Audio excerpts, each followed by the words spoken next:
Chapter 219. At the window of the Ivy Club attached to the Peninsula Hotel, Lin Dohai looked downstairs at the two figures who were hurrying towards the hotel's headquarters. He suddenly said, if he dared to stay here before, there would be something to say. But he just found a reason to run away. His previous calmness was just a pretense. Behind him stood a middle-aged man. This middle-aged man wasn't tall. He wore an old-fashioned light silver shirt and had a very thick neck. He looked like an iron weight. Listening to Lin Dohai's words, this man didn't continue. Lin Dohai took a deep breath and said with slight ridicule, this kind of scheming person appearing next to Xiaomei is really worrying. Xiaomei has a docile temperament and doesn't know the dangers of society. She is easily deceived. I don't want to see this kind of thing happen. You go and keep that person here. Don't hurt him. I just want to ask him where he came from. The short and strong man was silent for a moment. He knew very well that young Master Dohai, who he served, wasn't as cultured as he was now. The so-called keeping young Master Dohai and Miss Nan Xiangmei being deceived were just excuses. Young Master Dohai just didn't like that young man. Yes. The short and strong man bowed his head and answered, but sighed in his heart. What did you ask Uncle Kong to do? Nan Xiangmei walked to Lin Dohai's side and seriously stared into his eyes. At this time, the banquet was still going on. Although most people in the banquet didn't know the true identity of Lin Dohai and Nan Xiangmei, they could sense that this young man and woman had extraordinary family backgrounds. No one rashly came forward to disturb them. Uncle Kong was the short and strong man beside Lin Dohai. The Lin family and the Nan family were old friends. Nan Xiangmei was very clear about Uncle Kong's terrifying strength. Seeing Uncle Kong being ordered to leave by Lin Dohai, she couldn't help but begin to worry about the young man called Su Lo. Lin Dohai turned his head and looked at her with a smile, "You are my fiancé. I have always taken pity on you. Please respect me." Not all the big shots in the Federation were as deep as the sea. Many of them were just lucky guys. As one of the 7 great families of the Federation, the Lin family naturally wasn't a family that relied on dumb luck. However, although this young Master Dohai had the word "hai" in his name, he wasn't very shrewd. Lin Dohai had always been incomparably jealous, envious, worshipping, and hating his own brother who had betrayed his family. All these years, he would only see his brother once every 2 or 3 years, but he would always subconsciously learn from him and be influenced by him. Unfortunately, the forest was so big that there were all kinds of birds, not to mention stupid birds. Lin Dohai tried to imitate his brother's tiger roar in the mountain forest, but he wasn't affected by it at all. He pretended to be calm, but there was a hint of helplessness and instability like a cat. Nan Xiangmei quietly looked at him and slowly lowered her head. With a trace of guilt, she said, I didn't know that father wanted me to attend this banquet because you wanted to come. There was a hint of panic in Lin Dohai's eyes. Although he did have some opinions about the betrothal, in these 2 years, he really felt that the girl in front of him was incomparably outstanding. Suddenly, he realized from the other's words that everything was about to change. What are you talking about? He said with a forced smile. Nan Xiangmei lowered her head and said softly, I saw your brother on the train to Hong Kong. He said that our marriage is over. My brother? Lin Dohai's face slightly changed, but he still waved his hand with a forced smile, trying to make his expression look as natural as possible. Second uncle's family is a good-for-nothing, how dare they criticize our matter? You should be very clear that the head of the Lin family is now my father. He and your father have already decided on this matter, who can stop them? Lin Dohai's smile was extremely gentle, but there was a hint of fear, don't worry about anything. Nan Xiangmei slowly raised her head. Her beautiful face revealed a trace of relaxation and unbearable. She seriously said, it's your brother. When Lin Dohai heard the name that he was most afraid of, his face suddenly became pale. There was a trace of hatred in his eyes, which immediately turned into fear. He stared at Nan Xiangmei in a daze, not knowing what to say. Our matter has nothing to do with the person who left earlier. I've only met him twice. Nan Xiangmei sincerely said, "You let Uncle Kong come back." Lin Dohai's face showed a trace of a bitter smile. He didn't understand why his elder brother, who had long betrayed the family and cut ties with the family circle, suddenly went to see Nan Xiangmei. He also didn't know why his elder brother suddenly said those words to Nan Xiangmei. But he knew that although his father had angrily cut off the relationship with his elder brother, in his father's heart, his elder brother's position was far more important than his own. In order to welcome back his elder brother, his father was willing to do anything, but his elder brother disdained him. Now that his elder brother had spoken about his marriage, even if his father was angry, he must respect his opinion. Who told that person to be called Lin Banshan? Lin Dohai lowered his head. He had never felt so defeated in his life. He immediately clenched his fist and said, "He can control our marriage, but can he control who I teach?" Knowing that Su Lu had something urgent to deal with, Bai Yulan booked the nearest night flight and also bought herself a high-speed train ticket back to the capital special district overnight. He was responsible for leaving with the silent black suitcase, so it was inconvenient for him to take the plane. After packing their luggage in the room on the top floor of the Peninsula Hotel, Su Lu and Bai Yulan walked out of the magnificent hotel lobby and waited for the car that the hotel had called for them. Su Li's face didn't have the usual calmness at this time. He was slightly nervous. Bai Yulan glanced at the side of his face and lightly stepped forward. Standing beside him, she asked softly, "Since you know that the other party is the young master of the Lin family, you shouldn't be so direct with your words." Bai Yulan was currently playing the role of a secretary. In addition to booking tickets, she naturally had to help Su Lu analyze the situation. He was a person with good professional ethics and was also a very sensitive person. He had long noticed that after the news in Sector S2, whether it was in the underground workshop of the Nutshell Engineering Department or at the previous cocktail party, Su Lu and the young man with the sincere smile from the Whitewater Company had gradually distanced themselves from each other. He didn't know what had caused a subtle change in Su Li's state of mind, but he thought it was a welcome change. In order to climb up in the strange world of the Federation, blindly being sincere was the style of a commoner. After all, it's a cocktail party. The children of aristocratic families have to pay attention to manners. The taxi called by the hotel would arrive in 3 minutes. Su Lu subconsciously touched his pocket. After thinking about it, he didn't take out a cigarette. Bai Yulan didn't say anything else. Since he had accepted the 20 million, he had to do the 20 million thing. He was gradually discovering Su Li's background and Su Li's strength. And the more he discovered, the more shocked he was. Although he still looked calm on the surface, his emotions were already there. When he had checked out at the Peninsula Hotel, Bai Yulan found out that Su Lu wasn't a rich person. To be more precise, Su Lu himself didn't have much money left. This fact made him sigh with emotion that he did not show on his face. If a person had 200 million Federation dollars and gave Bai Yulan 20 million, he would work very hard. But this young man only had 20 million, and he gave it all to him without any questioning or supervision. What should he do? Bai Yulan couldn't think clearly for a moment. The eye-catching yellow taxi quietly stopped in the courtyard. Su Lu and Bai Yulan walked down the stairs and into the darkness of the Peninsula Hotel where the lights couldn't reach. At this moment, a person quietly stopped in front of the taxi. It was Uncle Kong, who was beside Lin Dohai. Uncle Kong's height was just over 160 centimeters, but his body was incomparably strong under his silver satin clothes. Especially his neck, it was so thick that he looked like a person without a neck. "Mr. Su, young Master Dohai invites you over for a chat." Uncle Kong slightly bowed his head and said politely. Being polite didn't mean that he didn't have a fighting strength. When Uncle Kong lowered his head, one could see the bulging muscles on his shoulders, which were about to burst out of his moonlight clothes. A strong aura came over. Su Lu didn't have much experience, but Bai Yulan's eyes narrowed slightly. He was very clear that a person who could train to such a figure was definitely a powerful figure who had trained in a body training hall.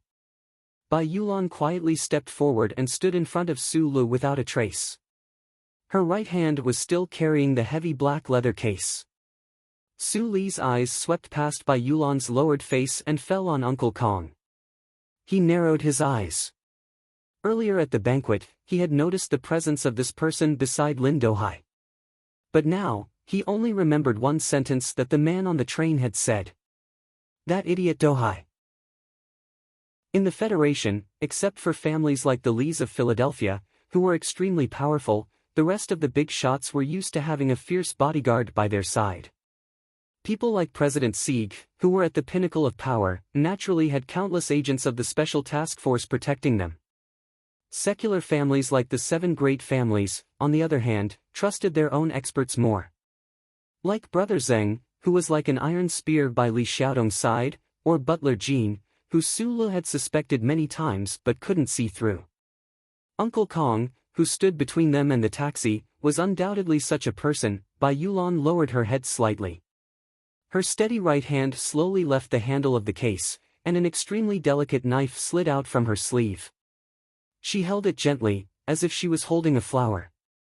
The previous few times she had made a move, the knife would always appear in her hand silently.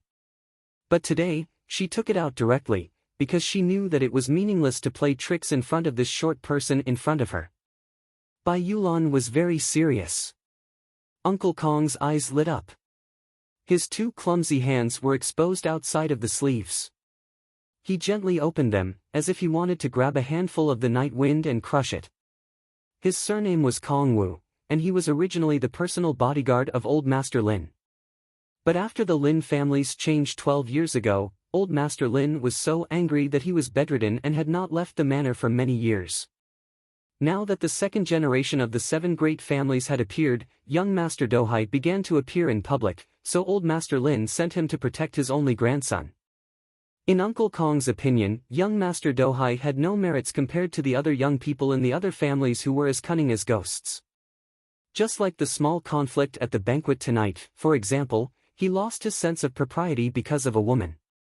This was not something that the successor of the Lin family should do. The delicate man in front of him was holding a delicate knife, but there was a sense of coldness. Uncle Kong knew that this delicate man was not simple, and should be an expert from the military. The key was that even a follower had such good skills, so what was the background of the small-eyed man behind him? After all, the Seven Great Families could not cover the sky with one hand in the Federation, and there were still people that they did not want to offend. This young Mr. Su could say the identities of the two juniors of the Lin family and the Nan family, but he was only a small technical supervisor in nutshell. Who was he? Worry was only a faint worry, just like the saying in the Gu dynasty, one must be loyal to the emperor. Uncle Kong had never thought of disobeying young Master Dohai's orders. Since the young master wanted to vent his anger, then he would take the two people in front of him back and vent his anger first. As for any trouble after that, the elders of the Lin family would naturally come forward to appease them. At this moment, Su Le suddenly said, "I don't want to offend Lin Banshan." From the moment he knew that young Master Dohai was from the Lin family, Su Le began to guess the true identity of the middle-aged man on the train, and a name was on the verge of appearing. At this time, the scene was at daggers drawn, and if he did not agree to the other party's request, there would be a conflict. The problem was that the current Su Le might not care about the seven great families of the Federation, but he always had some inexplicable fear and respect for the name Lin Banshan. Uncle Kong was silent for a while, then suddenly laughed in a low voice. "This matter has nothing to do with young Master Banshan." This personal bodyguard of old Master Lin felt a little humiliated because of Su Li's question. That young man surnamed Su was not worried about him at all, but was only worried that young Master Banshan would make a move. The older the ginger, the spicier it was. Uncle Kong smiled and said coldly, "Please." Old Ginger was angry, and Su Le was in a hurry to leave. Being blocked by this person called Uncle Kong, the anger in his heart gradually grew, but there was no change in his expression. He lowered his head and said, "You don't have a gun, right?" He did not know who he was asking, but Magnolia, who was holding a delicate knife in front of him, lowered her head and replied with a smile, "No." "Good." As the word came out of his mouth, a light lit up in the darkness of the Peninsula Hotel's side courtyard. It cut through the air and, with a shrill cry, slashed toward Uncle Kong's slightly dark face. At this moment, Uncle Kong's eyes narrowed, as if he was frightened by the light of the knife. The rough skin on his chin began to grow some very fine bumps. Bai Yulan's slash did not require any explanation. The angle of her slash was not tricky at all. It was just a simple slash, and it was indescribably clean and efficient. That delicate little knife, which was initially at his waist, was now at his opponent's face.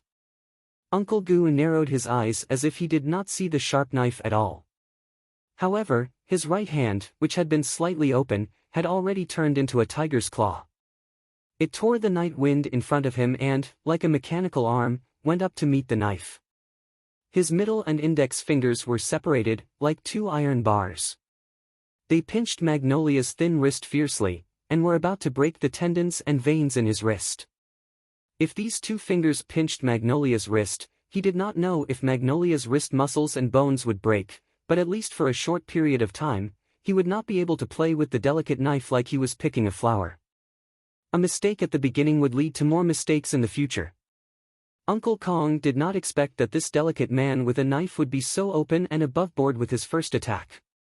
However, he, who had been in danger for decades, had experienced many accidents. With a muffled groan, he used his powerful strength to take the initiative. However, the situation changed because Uncle Kong found that his fingers, which had been trained to pinch steel balls, could not pinch that thin wrist. The muscles in Magnolia's wrist tightened and loosened in an instant. The surface of Magnolia's wrist became slippery as if it was smeared with a layer of oil. If Magnolia moved forward at this time, Uncle Kong's iron fingers could still pinch the muscles on his forearm. The problem was that, from the beginning, Magnolia was not thinking about moving forward, but retreating. A strange smile flashed across his slightly lowered face. He took a step back and retreated. His nickname was Magnolia Oil. Uncle Kong's eyes were still narrowed. He suddenly felt that this delicate man in front of him was somewhat interesting. He was obviously a cold-blooded expert in the army, but he did not seek to win. From the beginning, he was thinking of a way out. How did this kind of person cultivate such a calm killing intent? He suddenly felt that something was wrong. His thick left leg took a step forward, and with a poof, a few tears appeared on his trousers. His iron claw-like hand was still clasping Bai Yulan's wrist, and he was ready to exert force. At this moment, another muffled sound rang out, but it didn't ring out from Uncle Kong's leg. Instead, it rang out in the quiet garden on the ground. Moreover, the sound was so close that it was somewhat frightening. A booted foot suddenly stomped on the ground. The clean and smooth ground of the Peninsula Hotel was unexpectedly stepped on by this stomp, causing a few streaks of dust to appear. The dust was actually sprayed out from the gaps in the ground due to the tremendous force. Relying on the huge rebound force from the ground, a figure rushed past Magnolia's side. With a shake of the shoulder, using the joint as the axis, the arm swung out like an iron whip and smashed towards Uncle Kong's face. The moment the stomping sound was heard, Uncle Kong knew where he was wrong. All his attention was on the delicate man who was playing with the knife. He completely forgot that there was a Mr. Su behind the delicate man.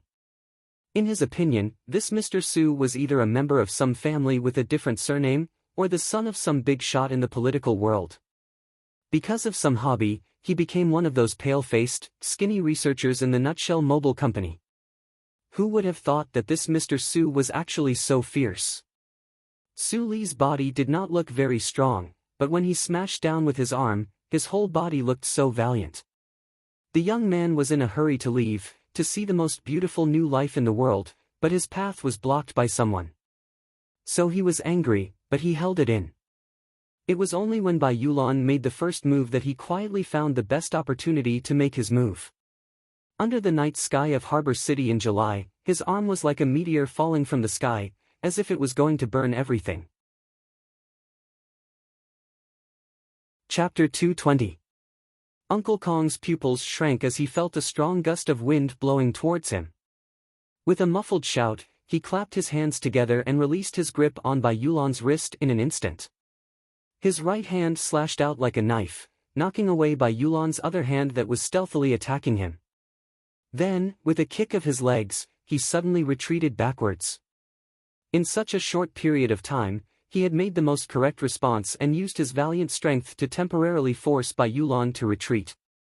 However, it was too late for him to do anything else. He could only raise his arms to block both sides of his face and wait for Su Li's attack to come down. This was a very ugly posture. This was a humiliating posture for passively taking a beating, but it was also the most effective defensive posture. Uncle Kong had been through hundreds of battles and did not care about advancing or retreating for a moment. He only knew that the young man that young Master Dohai wanted to deal with today was not easy to deal with. He had to first block this fierce attack and stabilize the situation before asking for anything else. Su Li's right arm landed heavily on Uncle Kong's arm, which was placed vertically on his cheek, making a heavy muffled sound. In close combat, the human body always had its limits. There was a certain posture that could not be broken in an instant no matter what technique one used. For example, Uncle Kong's body was slightly bent over and his arms were wrapped around his head. At this time, his body was short and stout. Now that he was bent over and hugging his head, he looked more like an iron weight. However, his defense was watertight, and none of his vital points were exposed. However, when Su Li's arm landed heavily on his right arm, a huge force came crashing down on him. His thick arm, which had been hammered for many years, was unable to block this blow and was directly forced to his forehead by that huge force. In hand-to-hand close combat, in the face of absolute power, skill had no use. Previously, Uncle Kong crossed his arms in front of his face, relying on his own terrifying strength. However, when his arms touched, he found that the strength he was most proud of and confident in was not worth mentioning in front of this ordinary-looking young man. Su Li's attack was like the sound of a morning bell. The left side of Uncle Kong's face was numb and painful, and there was a buzzing sound in his head. However, his thick and strong legs were still firmly rooted to the ground and did not move an inch. All of his strength had sunk to the lower half of his body, but in the next moment, Su Li also raised his left leg. His calf bone seemed to contain the power of wind and thunder as it suddenly chopped down at a 30-degree angle, directly hitting Uncle Kong's supporting leg, which had the most strength. With a cracking sound, Uncle Kong's leg, which was rooted to the ground and did not move an inch, let out a mournful sound of bones breaking. The 10 stances that Uncle Feng Yu had taught him had long been integrated into Su Li's blood vessels. He could use those intricate, dangerous, and heroic body movement techniques at any time, anywhere. However, he didn't do so tonight. Firstly, he was anxious, and secondly, he knew that this short, stout, middle-aged man was an extremely powerful character. Using those body movement techniques wouldn't necessarily be able to knock him down immediately. If he allowed his opponent to temporarily withdraw from the battle, he would waste the trap that Bai Yulan's dagger had lured out, and there would be even more trouble later on. Therefore, when he made a move, he would strike without hesitation. Just like that night in the forest garden, when Madman Li, dressed in a military uniform and with a childish face, attacked fiercely and unreasonably. Then, he kicked out with his leg, just like that year on the ancient bell, when the chubby captain with a harmless smile on his face suddenly focused and attacked with wind and thunder. Su Li was a person who liked to ponder. Whether it was in terms of mechanics or fighting, he would always learn from excellent people and analyze them afterwards. That was why he could remember the postures and angles of Captain Tian's kick so clearly. And what was very strange was that whether it was Madman Li's terrifying attack or Fatty Tian's long leg, they seemed to be related to the 10 postures that he had learned since childhood. It was very easy to learn and it was very effective. Tonight, he chose the fighting style of the 2 strongest people he had ever met in his life. He attacked horizontally and directly, and at a 30-degree angle. He did not give his opponent any chance to retreat. He used one arm to disturb his opponent's mind, and one leg to break his opponent's leg. After the crisp sound of the leg breaking, Uncle Kong fell down like a falling iron tower. He sat on the smooth ground of the side courtyard, and there was no trace of the spirit of a master. At this moment, the personal bodyguard of old Master Lin stared at Su Li, who was not far in front of him, in disbelief. His face was pale, and he seemed to have thought of something. He had completely forgotten the pain of his broken leg. If Uncle Kong had not concentrated his strength on his lower body to resist Su Li's horizontal attack, then when Su Li's leg came, he might have been kicked away like a kite under the night sky in July, but he would not have suffered such a serious injury. It could only be said that Su Li's move, which had been accumulating power for a long time, was extremely powerful and ingenious. Your surname is Li, not Su. Uncle Kong's pupils shrank, and his face was pale. He stared at Su Li's plain face and suddenly said in a trembling voice. His expression at this time was like he had thought of a particularly terrible story from a long time ago. Your surname is Li. You are from the Li family. Listening to Uncle Kong's mournful voice, Su Lu was startled. He immediately thought of the relationship between Uncle Kong and the Lis of Philadelphia. However, his trembling power had long been hidden under his skin, so he was not afraid of others guessing something from this aspect. But why did the master in front of him have such a strange expression at this time? Could it be that the Lis of Philadelphia had such a terrifying position in the hearts of these people? Sorry. Su Lu nodded to Uncle Kong on the ground and then looked at Bai Yulan, who had lowered her head behind him. He said a few words and then turned to leave. The yellow taxi from before had already been scared away by the fight. He wanted to go to the airport, so he had to hurry and stop a taxi. As for the things behind him, he did not need to worry anymore. The most powerful person Lin Dohai brought had lost his combat ability. As long as there was no gun, he believed that Bai Yulan would not be in any danger in this city. After he left, the side hall of the Peninsula Hotel returned to silence. This extremely dangerous conflict happened so quickly that the well-trained security guards in the hotel didn't even have time to react. Bai Yulan raised her head, a strange expression flashed across her calm face. She walked to Uncle Kong's side and squatted down. At this time, Uncle Kong was still a little absent-minded and repeated, "His surname is definitely Li." At the moment of the fight, Bai Yulan knew that the middle-aged man with a broken leg in front of her was a very fierce person. However, at this time, he seemed to have been beaten silly by Su Lu. She could not help but be a little stunned. The previous tacit understanding was an opportunity created by this delicate man, but at the beginning, he definitely did not expect that Su Lu could actually succeed in one hit and show such a fierce combat ability. He could not help but sigh in his heart. If there was no gun by his side in the future, he would not provoke that freak. "Senior, do you need to inform the hospital?" Bai Yulan asked softly. The delicate knife was still between her fingers, ready to be used at any time. Uncle Kong calmed down, was silent for a long time, and shook his head. Bai Yulan slowly stood up, dragged the heavy black box, and walked out of the hotel. Before leaving, she whispered softly, "Su Li's surname is Li, and he has nothing to do with Philadelphia. But don't be too angry, he is a guy that even Madman Li could not beat." Even Madman Li could not beat that young man? Hearing this, Uncle Kong's eyes seemed a little perplexed. He looked at Bai Yulan's back as she disappeared into the night. Suddenly, he had the thought of applying for retirement from the old master. This was no longer their era, the summer fire festival holiday was coming to an end, and the people of the Federation were in a hurry to go home and prepare for work. Because of this reason, the night flight from Hong Kong to the capital special district was not as quiet as usual, and it was full. Su Lu had left in too much of a hurry, so Bai Yulan had to book a first-class ticket for him.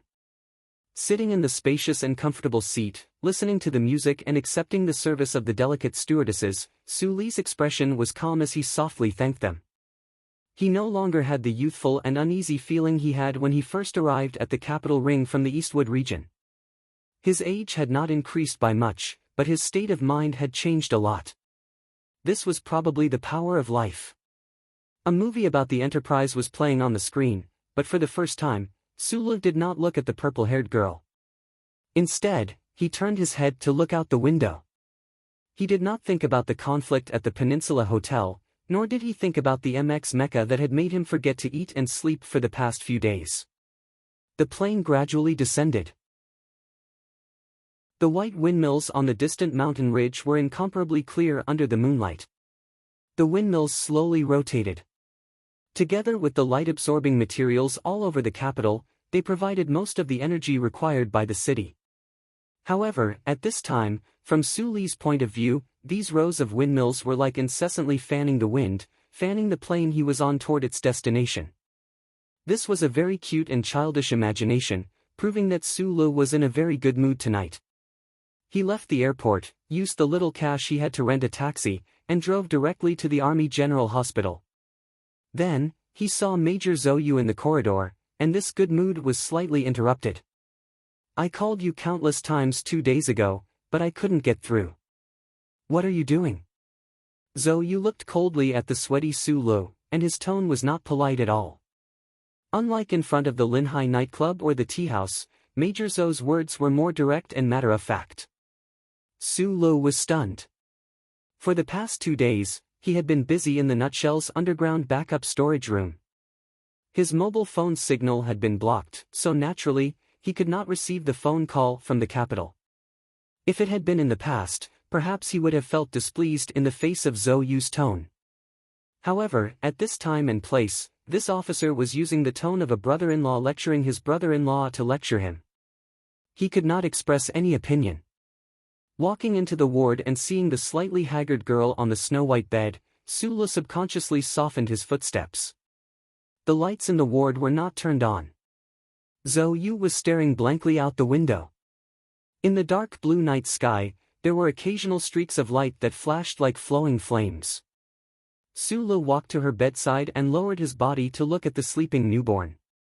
Endless tenderness grew in his heart. After a long time, he asked nervously, "What's his name?" "It's a boy. His name is Lu Hua." Zhou Yu turned her head and looked at him quietly.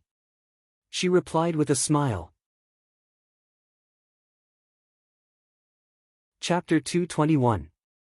The Federation Hospital strictly prohibited testing the gender of the fetus beforehand.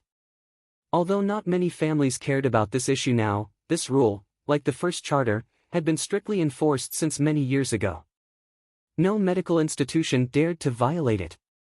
During these months, Su Lu and Zhou Yu had tried to guess the gender of the little life in her belly, but only he knew. He wanted it to be a girl. Perhaps this kind of thinking was a little rustic and boring, but Su Lu was such a person. Boys were more like their mothers, and girls were more like their fathers. Although he and Zhou Yu were now friends who talked about everything and had a strange relationship, in the end, he still wanted this child to be more like his brother Shi Qinghai. "What's his surname?" Su Lu asked this important question with some difficulty. Zhou Yu laughed coldly and looked at him with a hint of mockery. At this moment, she didn't look like a mother who had just given birth. Instead, she looked more like the cold girl in red in front of the nightclub in Linhai. "What do you want his surname to be?" Su Lu lowered his head and didn't say anything. Only at this moment did he understand how unfair it was to Zhou Yu that he wanted to leave his bloodline for Mr. Shi. "Fill in your name in the father column. This can always be changed. As for the surname, use mine for the time being." After 2 days of rest, Zhou Yu's spirit was much better than when she had just given birth. That was why she had the energy to stare at the streaks of fire in the night sky outside the window. July was the summer of Planet S1. The small celestial bodies in the galaxy would rush into the orbit of Planet S1 like moths to a flame. They would rush into the atmosphere and become a dense meteor shower. Zhou Liuhua. Shi Liuhua. Su Liuhua. Su Lu scratched his head and freely combined the 3 surnames with the name Liuhua. He always felt that it didn't sound good. However, the faint knife scar under Zhou Yu's cheek reminded him that this unmarried mother had courage and determination that no one could match. She might have named her child on a whim, but no one could change her mind. The newborn baby suddenly moved. Zhou Yu looked nervous. She held the baby in her arms, untied her clothes, and began to feed the baby. Su Lu watched quietly from the side. He had no intention of avoiding it. He watched as the girl's abdomen gradually swelled. He watched as this little life grew. Although he was not the child's biological father, deep in his heart, there was still a feeling of gentleness. His relationship with Zhou Yu was very strange. There was no romantic relationship between the two of them, but they seemed to be able to reveal their truest thoughts to each other. Just like at this moment, he forgot to avoid it. Zhou Yu didn't seem to have any extra thoughts of being shy. In Su Li's eyes, this girl was just a mother, not a woman. In Zhou Yu's eyes, Su Lu was more like a close friend, not a man. The child had already been born and needed a father. The Zhou family couldn't allow such a life to exist without a name. Su Lu gently clenched his fist and asked softly, "What should we do next?" Hearing this, Zhou Yu still turned her body slightly, but there was a trace of coldness on her face. She said mockingly, "Marrying a blockhead like you is not the life I imagined." Su Lu knew that she was speaking the truth. He shrugged helplessly and couldn't say anything else. At this moment, the door of the ward opened and a nurse walked in. She tilted her head slightly and looked at Su Lu. She exhaled heavily and said, "You're Su Lu." Like a prisoner, Su Lu rubbed his hands nervously, stood up, and nodded. "Your wife is giving birth. Where have you been these past few days? Do you know how many things you have to do?" The nurse, who was in her 30s, looked at Su Lu with furrowed brows. She knew that the woman in the ward was a family member of a big shot in the Federation, but at this moment, looking at this young father, she couldn't help but feel angry. The father of a newborn in the Federation did have a lot of things to do. Su Lu carried the child and walked towards the end of the corridor under the nurse's guidance. At the end of the corridor was a small pink room full of fairy tale colors. However, in the middle of the room, there was a room that seemed to stand out. Su Lu glanced at Zhou Yu's citizen number on the electronic form. After a moment of silence, he wrote down his own citizen number. The newborn baby was put on an identification ankle bracelet and was carried into the pink room by the nurse. He leaned against the transparent glass window and looked at everything in the room nervously. This was a room that every hospital in the Federation had. Other than the birth parents of the newborn, no one else could go near this room. The newborn baby, who seemed a little uncomfortable because of the interruption of breastfeeding, lay on the soft blanket and moved the red carrot's arms and the white carrot's legs with some difficulty. It had no idea what was hidden under the blanket and on the workbench. Su Lu looked at this scene nervously. He knew that when he was born, he had also gone through this procedure. Moreover, everyone in the Federation was already used to this. However, he, who had experienced so many things, was the one and only existence in the Federation. Therefore, he felt endless worry.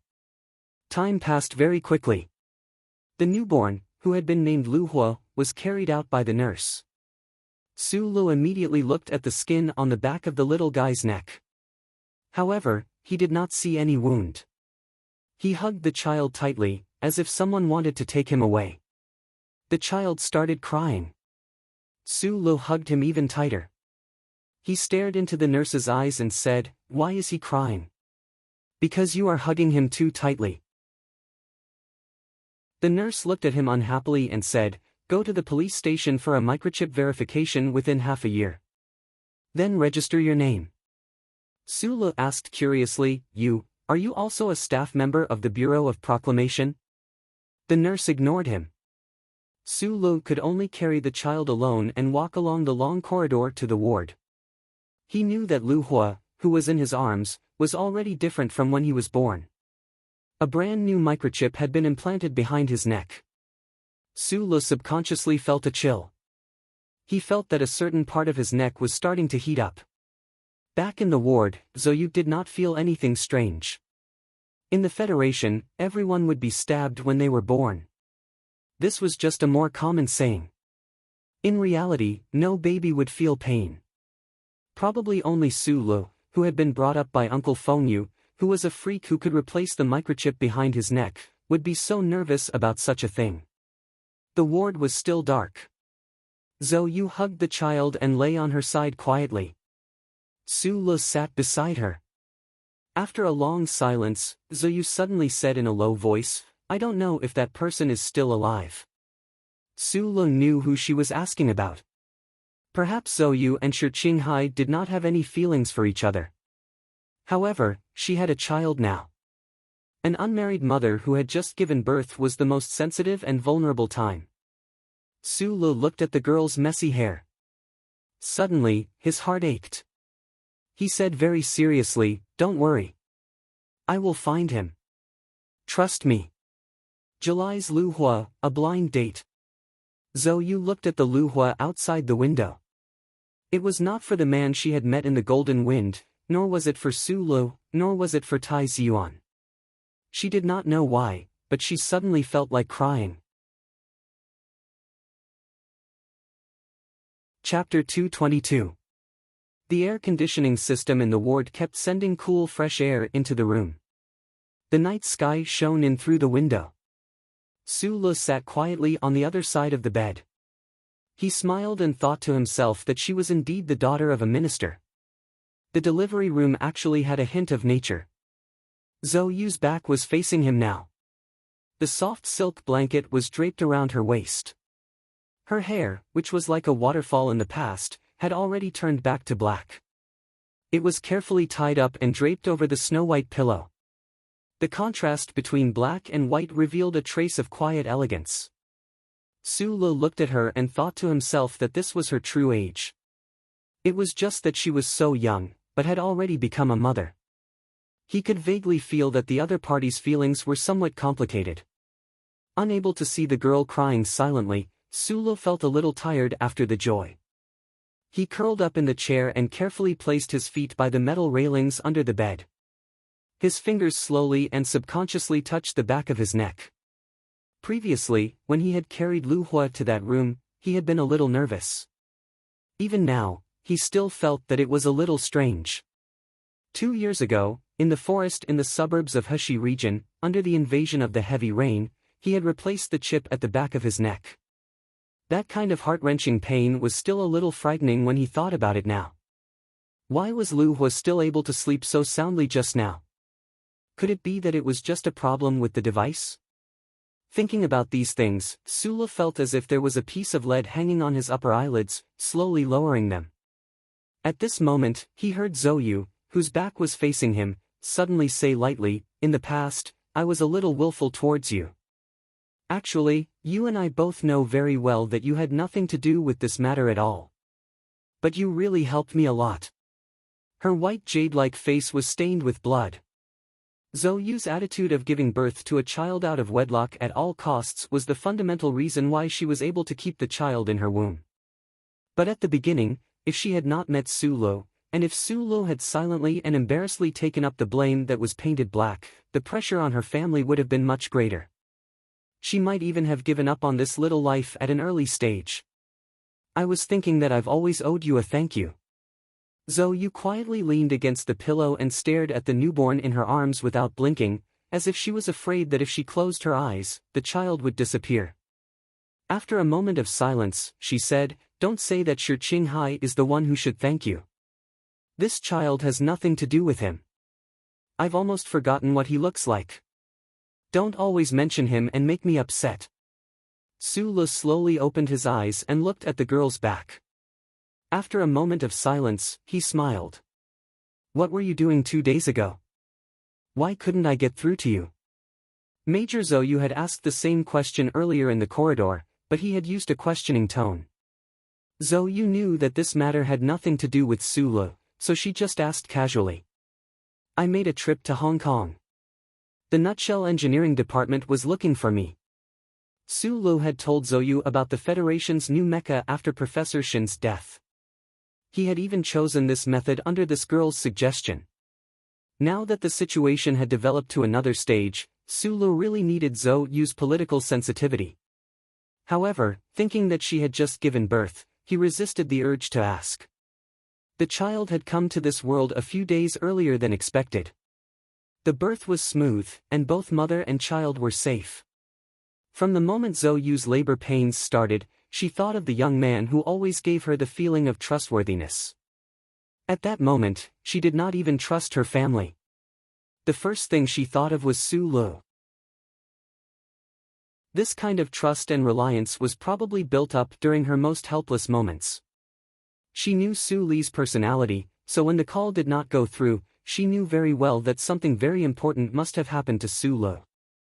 Right now, hearing Su Lu mention the Nutshell Engineering Department, she vaguely guessed something. However, even though she was not sleepy at the moment, she was still a little tired, so she decided to discuss this matter later. Sometimes, I really feel like you're a good guy.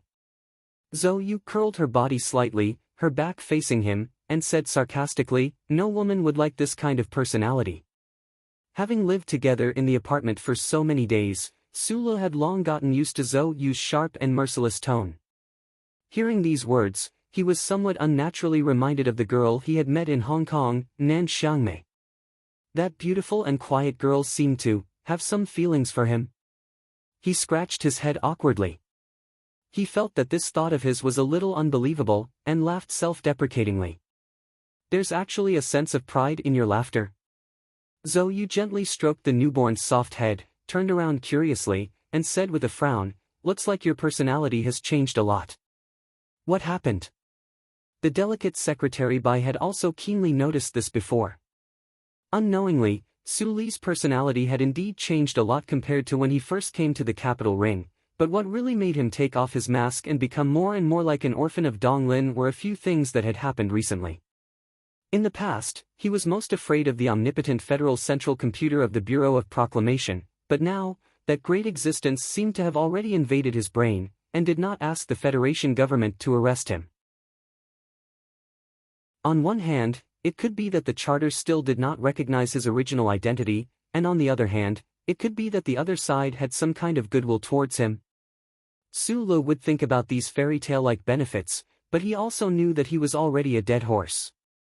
If that was the case, why should he worry?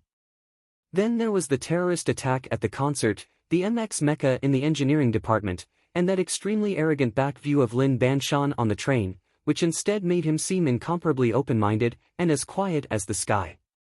These few things made Sulu shed his great fear, strengthened his resolve, increased his confidence, and found the emotion of appreciation. After all, he was just a young man who had just turned 20. Perhaps he would always be that youth on the inside, but on the outside, he would gradually become more mature, more confident, and gradually show a kind of delightful frivolity at the right time. At this moment, Su Li's cell phone in his clothes suddenly rang. It was an email, and the sender was extremely unfamiliar. He subconsciously pressed the check button, but what greeted him was a line of lyrics about the song 27 Glasses of Wine.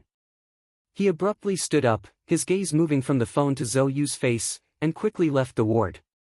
Zhou was slightly startled. She thought that he had some urgent matter and didn't want to disturb her rest, so she didn't pay him any mind. It was only a few steps to the door of the ward, and in the time it took to walk, Sulu had already used his fastest speed to reply a few words.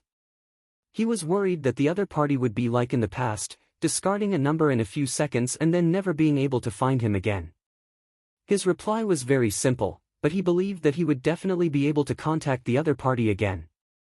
Zhou gave birth to a son for you.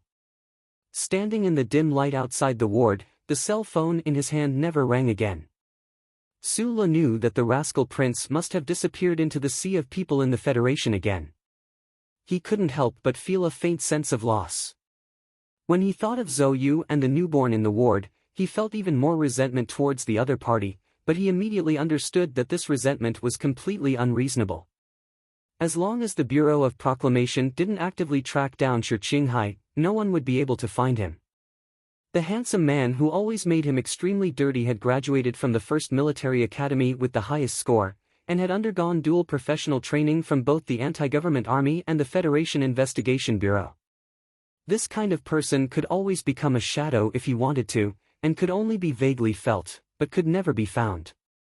Why did Shi Qinghai contact him at this time of all times? Sulu just thought of this question. He lowered his head to look at the screen, but there was nothing special in the email, just a few lyrics and a small attachment. Sulu stared at the attachment, knowing that this was the problem. However, the workstation that could completely block wireless signals was still in Hong Kong, so he was very careful not to download the attachment to his phone. Walking back to the ward, he stared blankly at Zhou's closed eyes.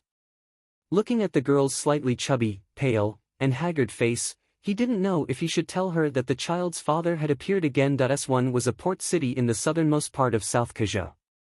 Due to its proximity to the equator, the summer nights here were hotter than those in the capital or port cities.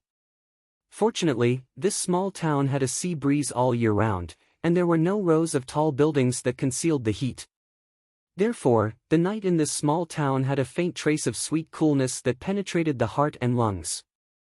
Shi Qinghai was wearing a very large floral shirt and a pair of beach shorts. He sat on top of the fishing boat, soaking his bare feet in the cool sea water.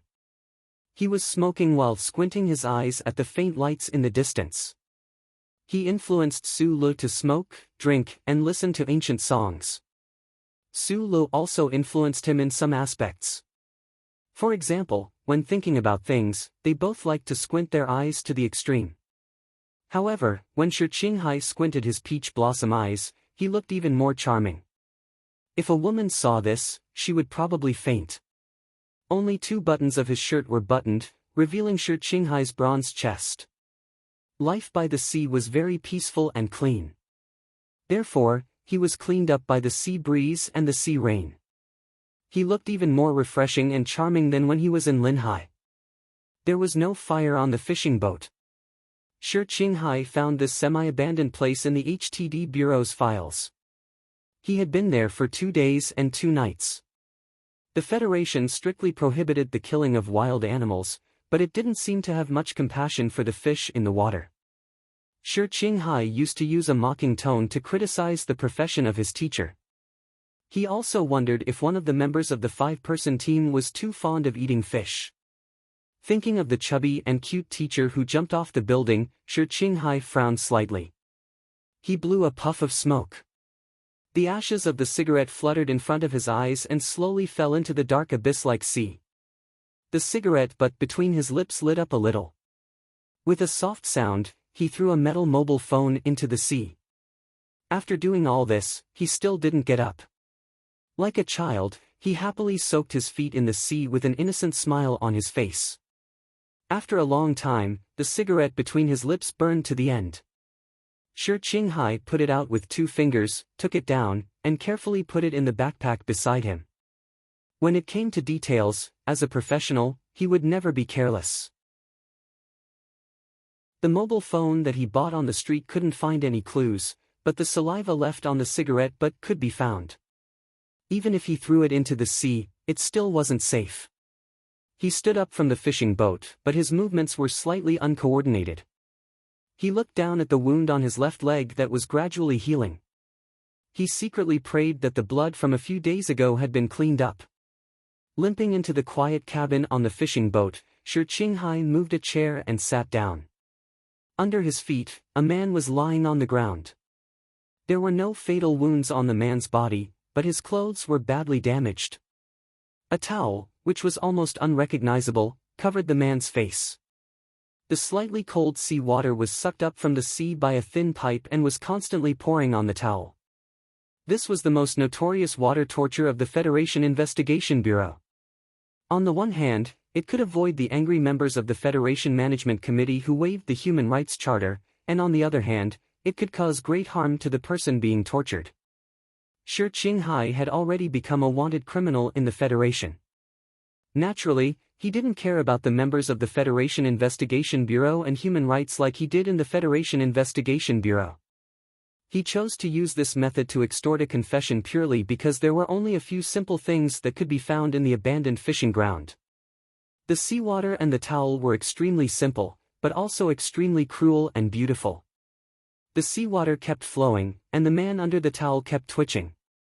He wanted to breathe but couldn't. He had already had the illusion that he was about to drown countless times. Shi Qinghai looked at the painful man under his feet with a calm expression. He didn't have the perverted emotion of enjoying other people's pain, nor did he have any extra sympathy.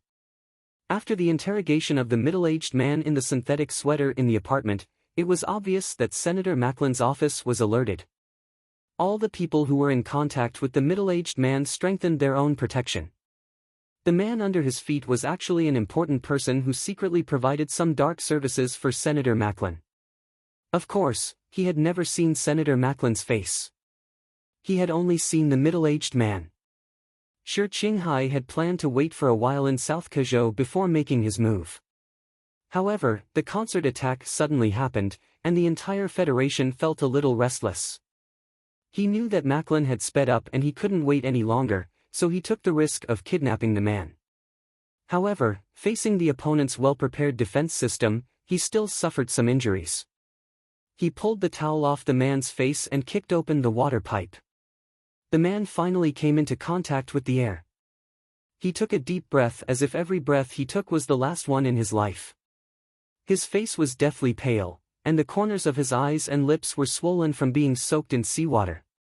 He looked extremely miserable, and his original appearance was almost unrecognizable. "I've told you everything. Just give me a quick death."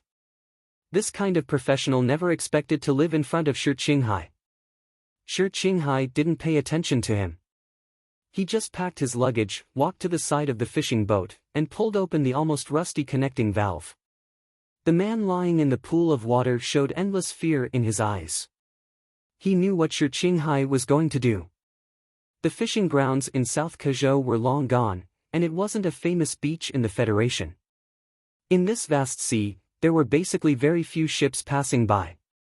The fishing boat floated on the sea for how many days? How many days did he have to live, thirst, and starve before he died? "You're a demon." The man broke down and cursed loudly in an unpleasant voice. Chapter 223. The wet towel was still in Shi Qinghai's hand. Seeing the man open his mouth and ready to curse in despair, Shi Qinghai directly stuffed the towel into his mouth. He stuffed the towel too hard, and the corner of the man's mouth was broken. Blood flowed out from the corner of his mouth, which was soaked into white meat. Following the direction of the waves, the fishing boat began to move without the traction of the connecting valve. Shi Qinghai no longer paid attention to the struggling man who was tied to the fishing boat. He tightened his travel backpack and walked out of the cabin. He jumped lightly and landed on another fishing boat, but his left leg slightly paused. He turned around and looked at the fishing boat in front of him slowly drifting away on the Black Sea. Hearing the vague sounds and struggling sounds, he shrugged, raised his hand, and waved goodbye to that guy. The two operations had forced out some useful information. Although there was no way to directly testify against Macklin, Shi Qinghai knew that he had done what he could. He copied the information he obtained into 3 attachments and sent them to 3 people. An email was sent to the Capital Special District Daily News, which was famous for its liberal style in the Federation. An email was sent to the Capital District Prosecutor's Office. The last one was sent to Su Lu. 2 important subordinates who had been hiding in the dark disappeared one after another. Senator Macklin's office would definitely attract a considerable amount of attention. Although it was pleasurable, it would be difficult to repeat the same action that he had done a few months ago to cut off a piece of Macklin's flesh.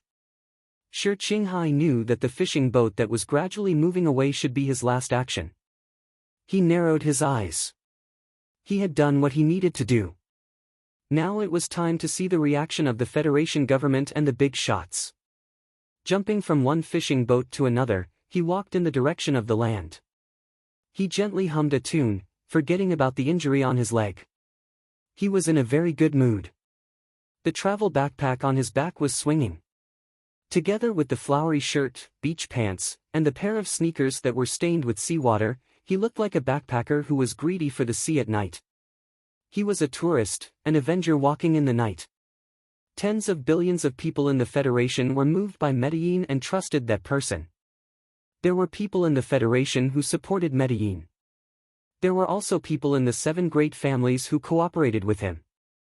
The people of the 4 states around the mountains loved him madly. Compared to this politician, he was so small. However, Shi Qinghai insisted because he knew that Su Lu must be doing something as well. Although they didn't know each other's plans, they wouldn't feel lonely as long as they knew that someone was going with them. As his sneakers stepped on the rough sand, Shi Qinghai looked at the wide sea and felt a little powerless. He didn't know if the things he had investigated would be enough to defeat Macklin. After a moment of silence, he took out a brand new mobile phone from his backpack and dialed a number that he had memorized in his mind. "Hello, this is Nelson's dry goods store. How can I help you? A deep voice came from the other end of the phone. It was already late at night, but that person didn't seem to be surprised or annoyed. Sure, Qinghai said into the phone, I have some professional needs. After a moment of silence, the person on the other end of the phone said cautiously, which customer recommended you? Sure, Qinghai said a name. With the two intelligence networks of the Federation Investigation Bureau and the Anti-Government Army, he had obtained a lot of useful information before he became a wanted criminal, such as the black gun dealer called Nelson's Dry Goods Center. Sure, Qinghai stood under the sea cliff with his backpack and said, I want a gun, a big gun. After working for 2 days and 3 nights in Harbor City without sleep, Su Le slept soundly beside Zhou Yu's bed. After the fight with the bodyguard of the Lin family, he had to travel thousands of miles overnight. After all, he was not an Iron Man after all. Waking up in the morning light, he stretched his sore body. He didn't want to disturb the mother and son sleeping soundly on the bed, so he quietly walked out of the ward. However, he saw 2 orderlies with solemn expressions guarding outside. Su Li's sharp eyes fell on the pistols on the waists of the 2 soldiers. His heart slightly moved. Only with a gun could one have power. The bigger the gun, the more power one had. In the past 2 years, Su Le had seen a lot of arrogant people in the Federation, especially the second generation of the 7 families. They flashed in front of him like a slide show and then disappeared. These children of aristocratic families would often have powerful bodyguards by their side, such as Brother Zheng and Uncle Kong. But what left the deepest impression on him was the Zhou siblings at the entrance of the nightclub in Linhai. Zhou family was definitely not as powerful as those real families. At that time, Zhou Yingxing was only the logistics director of the Ministry of National Defense of the Federation. However, such a pair of siblings dared to use guns on the street with plainclothes soldiers around them. They were really fierce to the extreme. This was probably the real reason why the 7 families still had to abide by certain rules and play a low-key role in front of the public even though they were deeply involved in every corner of society. The army of the Federation was always firmly in the hands of the government. The 2 soldiers guarding the door looked straight ahead as if they didn't see Su Le go out at all. Su Le rubbed his head and had a little doubt. Although Zhou Yu's father was a popular candidate for the next Minister of National Defense of China, she was giving birth to a child. How could she be qualified for 2 active soldiers to stand guard? This was the Army General Hospital, so soldiers were common. However, the news media in the capital had always been pervasive and merciless. If this matter was reported, Deputy Minister Zhou would be under a lot of pressure. With the other party's political wisdom, he should have noticed this. You're up. Go in and eat breakfast first. A middle-aged woman walked out from behind the orderly with a portable automatic heating box in her hand. The traces of age were very clear at the corners of her eyes, but she took good care of herself. It was hard to tell how old she was. Su Le was slightly stunned. Looking at the woman's facial features that seemed to be distinguishable, he immediately guessed who she was. However, he didn't expect her to speak to him in such an amiable tone. He quickly took the box in her hand, bowed his head and said, "Good morning, Auntie." "Madam, the general is waiting to see him." The orderly next to her lowered his voice and reminded her. "I said to talk after breakfast. He just came back from out of town. I'm afraid he hasn't eaten in a long time." The madam looked at the orderly and said softly. Only then did Su Le understand why there were 2 orderlies standing at the door of the ward. This breakfast was not very comfortable. Zhou Yu's mother's smile was very sincere, but it was this sincerity that made him a little flustered. It seemed that other than the shrewd general in the Zhou family, whether it was Zhou Yu or this madam, they all saw Su Le as a real son-in-law or brother-in-law. After meeting Deputy Minister Zhou at the Milky Way Public Cemetery, the Zhou family seemed to be less concerned about Zhou Yu's accidental pregnancy. Even after Zhou Yu moved back home, her mother often talked about why Su Le didn't come to visit. It was not the kind of nagging with resentment, but the kind of nagging with curiosity. After meeting her today, this minister's wife was indeed completely different from what Su Lu had imagined. She was more like a housewife commonly seen in small towns. While Zhou Yu's mother went to do something, Su Lu wiped the cold sweat on his forehead and looked at Zhou Yu with a bitter smile. Lu Huo was still asleep. Zhou Yu leaned against the bed and drank her porridge expressionlessly. She said, "My mother joined the army when she was 16 years old and has been working in the General Assembly base. She has done logistics, medical treatment, sanitation, and everything. Anyway, she has been moving with my father and has developed such a personality. I think she has gone to find some old colleagues to chat. She seems to have a few old friends who are directors in the general hospital. She didn't think that if my father had not become an official, those people would not have cared about her." These words were unpleasant to hear. Su Lu narrowed his eyes and was about to lecture Zhou Yu like he did in the apartment when he suddenly remembered that she had just given birth and was in a sensitive period. It would not be good if he lectured her until she became depressed after pregnancy. He put the finished lunch box in the toilet attached to the ward and said goodbye to Zhou Yu. Then, he left with the 2 orderlies who had been guarding him. At this moment, he would rather face the Deputy Minister of National Defense, who was powerful and had no idea how he would deal with him, than face the minister's wife who was so passionate and treated him as her real son-in-law. The 2 orderlies escorted Su Lu to a military vehicle as if they were escorting a criminal and left the Army General Hospital. The military vehicle did not drive for long before it stopped in front of a guesthouse that stood alone in the depths of Linyuan. Yunho Guesthouse was the federal military's exclusive reception venue. For countless years, countless war orders had been issued from this conference room. The shady green trees and cool morning breeze made the capital's summer around the guesthouse retreat. Su Lu stood in front of the guesthouse and couldn't help but narrow his eyes. He didn't understand why Deputy Minister Zhou wanted to see him here. Recently, the Joint Chiefs of Staff were holding a meeting. The chief didn't have time to leave the guesthouse. One of the orderlies guessed Su Li's confusion and explained. The Joint Chiefs of Staff was an important organization used by the Federation government to plan for military-related issues. Nominally, it belonged to the Ministry of National Defense, but in reality, the chairman of the Joint Chiefs of Staff was personally appointed by the president. The current chairman of the Joint Chiefs of Staff was the commander of the 1st Military Region, General Miles. It seemed that the Federation government was preparing for something, but it was not clear whether it was to deal with the anti-government forces in Mountain S2 or the increasingly tough stance of the Empire. Su Lu narrowed his eyes. Under the guidance of the orderlies, he entered the annex of Yunho Guesthouse and came to the door of a room. Reporting to the chief, "The person is here. Come in." The heavy solid wooden door slowly opened. A thick red carpet was laid out under his feet. A secretary-like person in casual clothes smiled at Su Lu, let him in, and then closed the door behind him. A general's uniform was casually placed on the table. 2 stars shone in the dark. Zhou Yingxing, wearing a plain white shirt, sat on the light, old-fashioned sofa. He wore a pair of glasses and carefully read a document.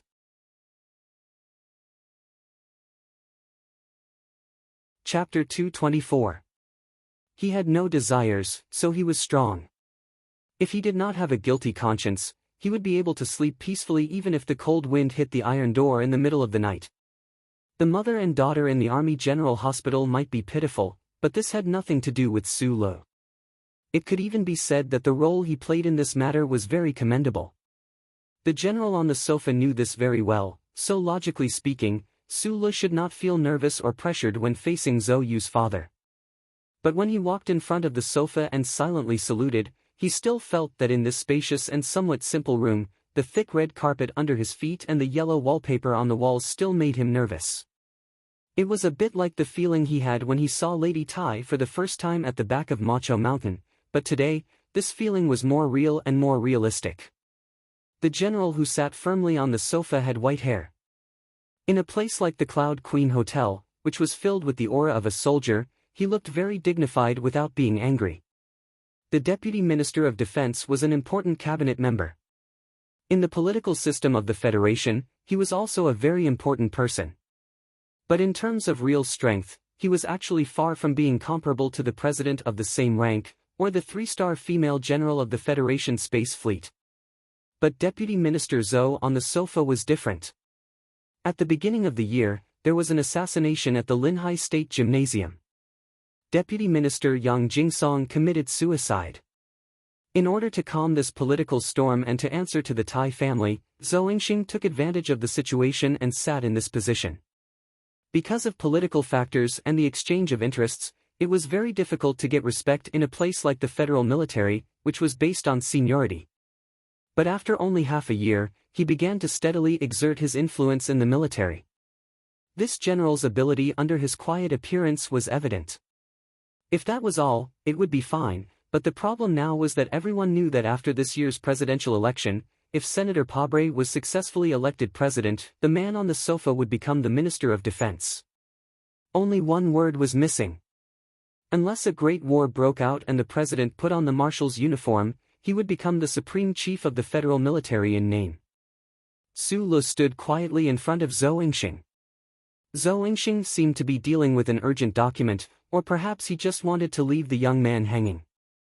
No matter what the intentions were, Su Le didn't care. He just happened to be using this quiet time to observe the other party and calm himself down. Anyone would be nervous standing in front of the future leader of the federal military. More than 10 years ago, when the Federation's expeditionary force conquered a resource planet of the Empire, an earth-shattering explosion destroyed the hope of the expeditionary force. The Federation's soldiers suffered heavy casualties, and their supplies were difficult to replenish. At the critical juncture of the Empire's counterattack, the entire army could be annihilated at any moment. At this time, Zhou Yingxing, who was only the temporary director of the logistics department of the Joint Operations Force, risked the risk of being court-martialed and forcefully ordered the Third Fleet to make a hard landing on the planet's surface. In the end, at the cost of losing 2 Enterprise-level warships, the remnants of the expeditionary force that remained on the planet's surface organized an effective defense, which bought precious time for the final evacuation of the entire army. Su Le recalled the resume of the general in front of him. That swift and decisive order gave Zhou Yingxing a place in the hearts of the old people in the federal military. However, this person was ultimately a technocrat. He had spent many years in the General Assembly base and had never been on the front lines to command a large-scale battle alone. This should be his biggest weakness for being promoted to the position of Minister of Defense. Just as Su Le lowered his head to think, the general on the sofa finally raised his head. He rubbed his somewhat dry eyes and said calmly, "Sit down. President Sieg will come to listen to the report of the joint conference in the afternoon. I have to review it first." This sentence roughly expressed Deputy Minister Zhou's attitude. "I didn't mean to give you the cold shoulder." With his current status, he didn't need to explain anything to Su Le, but he did, which set the tone for today's conversation. Su Le nodded and found a chair to sit down. Deputy Minister Zhou put his glasses on the table and said with a smile, "Back when I was on the fleet, the military doctor advised me to have laser surgery to cure my eyes, but I didn't agree. Now it seems that I have some foresight." Su Le understood what he meant. Back then, the federal military promoted laser surgery to improve the combat ability of the soldiers as much as possible in the ever-changing war. But 30 or 40 years later, the eyes of the soldiers who received the treatment gradually returned to the original level, and even became worse. A few years ago, the Veterans Association's demonstration was said to have used this as a main means of publicity. He didn't understand why the other party was telling him this. If they were talking about politics, the Deputy Minister of National Defense should have a better conversation partner. For the strength of the Federation, the improvement of pure technology sometimes isn't necessarily a good thing. Zhou Yingxing sat on the sofa and quietly looked at the ordinary-looking young man in front of him. He said, 4 constitutional years ago, because of the depletion of crystal resources, the Federal Army had already begun to change its direction. The use of shipboard light energy weapons became more and more sparse, and research on individual light energy weapons came to an end because the universe we know doesn't seem to be able to provide so many resources. Su Le listened quietly. When did the Federation mecha first appear? Many years ago. When were they officially equipped for the army? 4 constitutional years ago. You're right. Deputy Minister Zhou looked at Su Lu and said slowly, and the mecha truly began to show its usefulness in this constitutional era we live in. In this era, the Federation has an additional powerful enemy in the form of the Empire, and the military's combat style has also changed from space warfare to land warfare. Mecha with absolute mobility will become more and more important. Su Lu didn't expect that today's conversation in Cloud Queen Hotel had nothing to do with Zhou Yu. This father didn't seem to care that his daughter had just given birth to a child, and instead went straight to the point and brought up mecha. He vaguely understood why the other party wanted to see him. We just received news that the Empire has already accelerated the development of new mecha, Zhou Yingxing said in a slightly worried voice as he rubbed his forehead tiredly. The glory of the charter that the Federation was so proud of had ensured that no Empire spy could infiltrate the Federation in these past few decades. Perhaps the Bermuda Triangle side had also forgotten the people of Zhu Bang for the sake of benefits, but the Empire still believed that they were people of the same bloodline. But things in the universe were always so clever. The existence of the first charter meant that every Federation citizen had a chip hidden behind their neck. Just based on this, the Empire could prevent excellent Federation agents from infiltrating. Currently, the Federation only knew that the Empire had accelerated the development of mecha, but they didn't know the direction of the other party's development, and it was even more impossible for them to obtain the Empire's mecha structure design. This is top-secret information. I shouldn't hear it, said Su Lu, suddenly coming to his senses. Deputy Minister Zhou shook his head, leaned back on the sofa, and looked at him quietly. He said, "You already have long-term high-level access to the Nutshell Engineering Department, and the Federation's new mecha seems to be in your hands. This kind of information, I had to inform you as soon as possible." Su Lu knew that his trip to Hong Kong couldn't be hidden from this big boss in front of him. Not to mention how many eyes the federal military had on that industrial park, just based on the relationship between the Tai family and Deputy Minister Zhou, the other party should be very clear about the important role he played in this. If the mobility of a military mecha is doubled, its effect on the battlefield will be increased by 10 times. Deputy Minister Zhou stared at him with a gaze full of pressure and said, "In the initial design of Nutshell, the MX's instantaneous maximum power can be increased by 4 times compared to the current M series. You should know very well what this means. I used to work at the General Assembly base and had a lot of dealings with Nutshell, so I know very well the importance of this matter. In reality, everyone in the military knows very well that the MX will be a sharp blade in the future war with the Empire, a big gun. This is what we have been waiting for all these years. I hope you won't disappoint us." Such a simple sentence, but it was like a mountain pressing down on him. We, Deputy Minister Zhou was referring to naturally included the generals in the Federal Army who had made astounding contributions. Would that include the god of war from the Li family in Philadelphia? Su Lu suddenly felt his shoulders become heavy. "I don't care about the results of the presidential election. I also don't care if the scientists of the Federal Academy of Science will participate in politics. I only care about the MX." Deputy Minister Zhou looked at him coldly.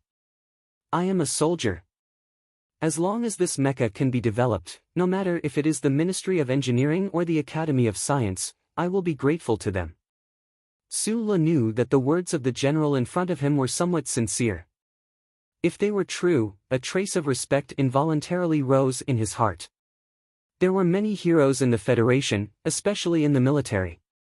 This kind of iron-blooded soldier who didn't care about his own future and only thought about the future of the Federation was actually the big gun that could lift countless stars.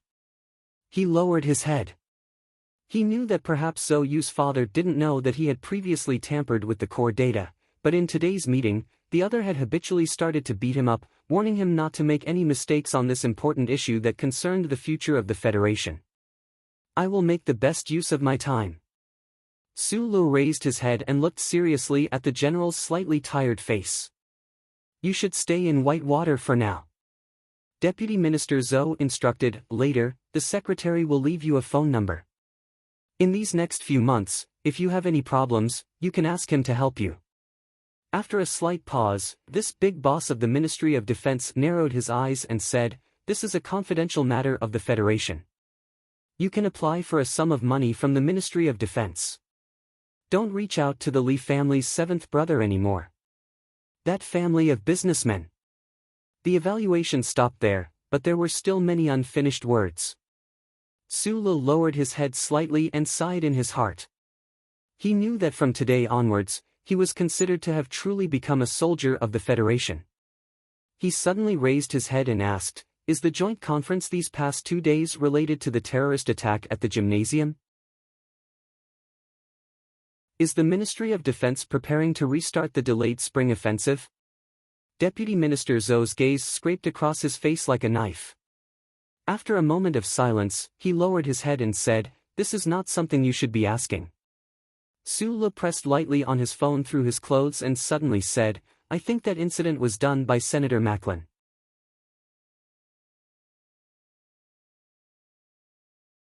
Chapter 225. Even Sulu himself didn't know why he said such a thing. Zhou Yingxing slowly raised his head and looked at him, but he didn't say anything. He put on his glasses again, lowered his head, and began to carefully read the document that required Mr. President's review. Silence sometimes represented one's attitude. Sulu believed that this deputy minister didn't know the inside story of the incident at the beginning of the year. Tai Ziyuan's whereabouts were leaked by Zhang Xiaomeng, and Zhang Xiaomeng was someone from Senator Macklin's office. However, the other party was still silent, which meant a lot of things. He lowered his head tiredly and didn't say goodbye. He silently turned around and left. After he left the room, Deputy Minister Zhou raised his head again and put down the document in his hand. Some complicated emotions floated in his eyes. The terrorist attack in S2 Mountain Ring 4 State had shaken the entire Federation. Both the Federation Investigation Bureau and the military were secretly stepping up the investigation. The most important thing was that the Bureau of Proclamation had some faint clues, but he couldn't say anything to Sulu. Still thinking about that little girlfriend. Zhou Yingxing gently stroked the white hair on his forehead and smiled. The incident in Linhai State had already ended. Since that madam's anger had been quelled, no one would open the lid of the pot.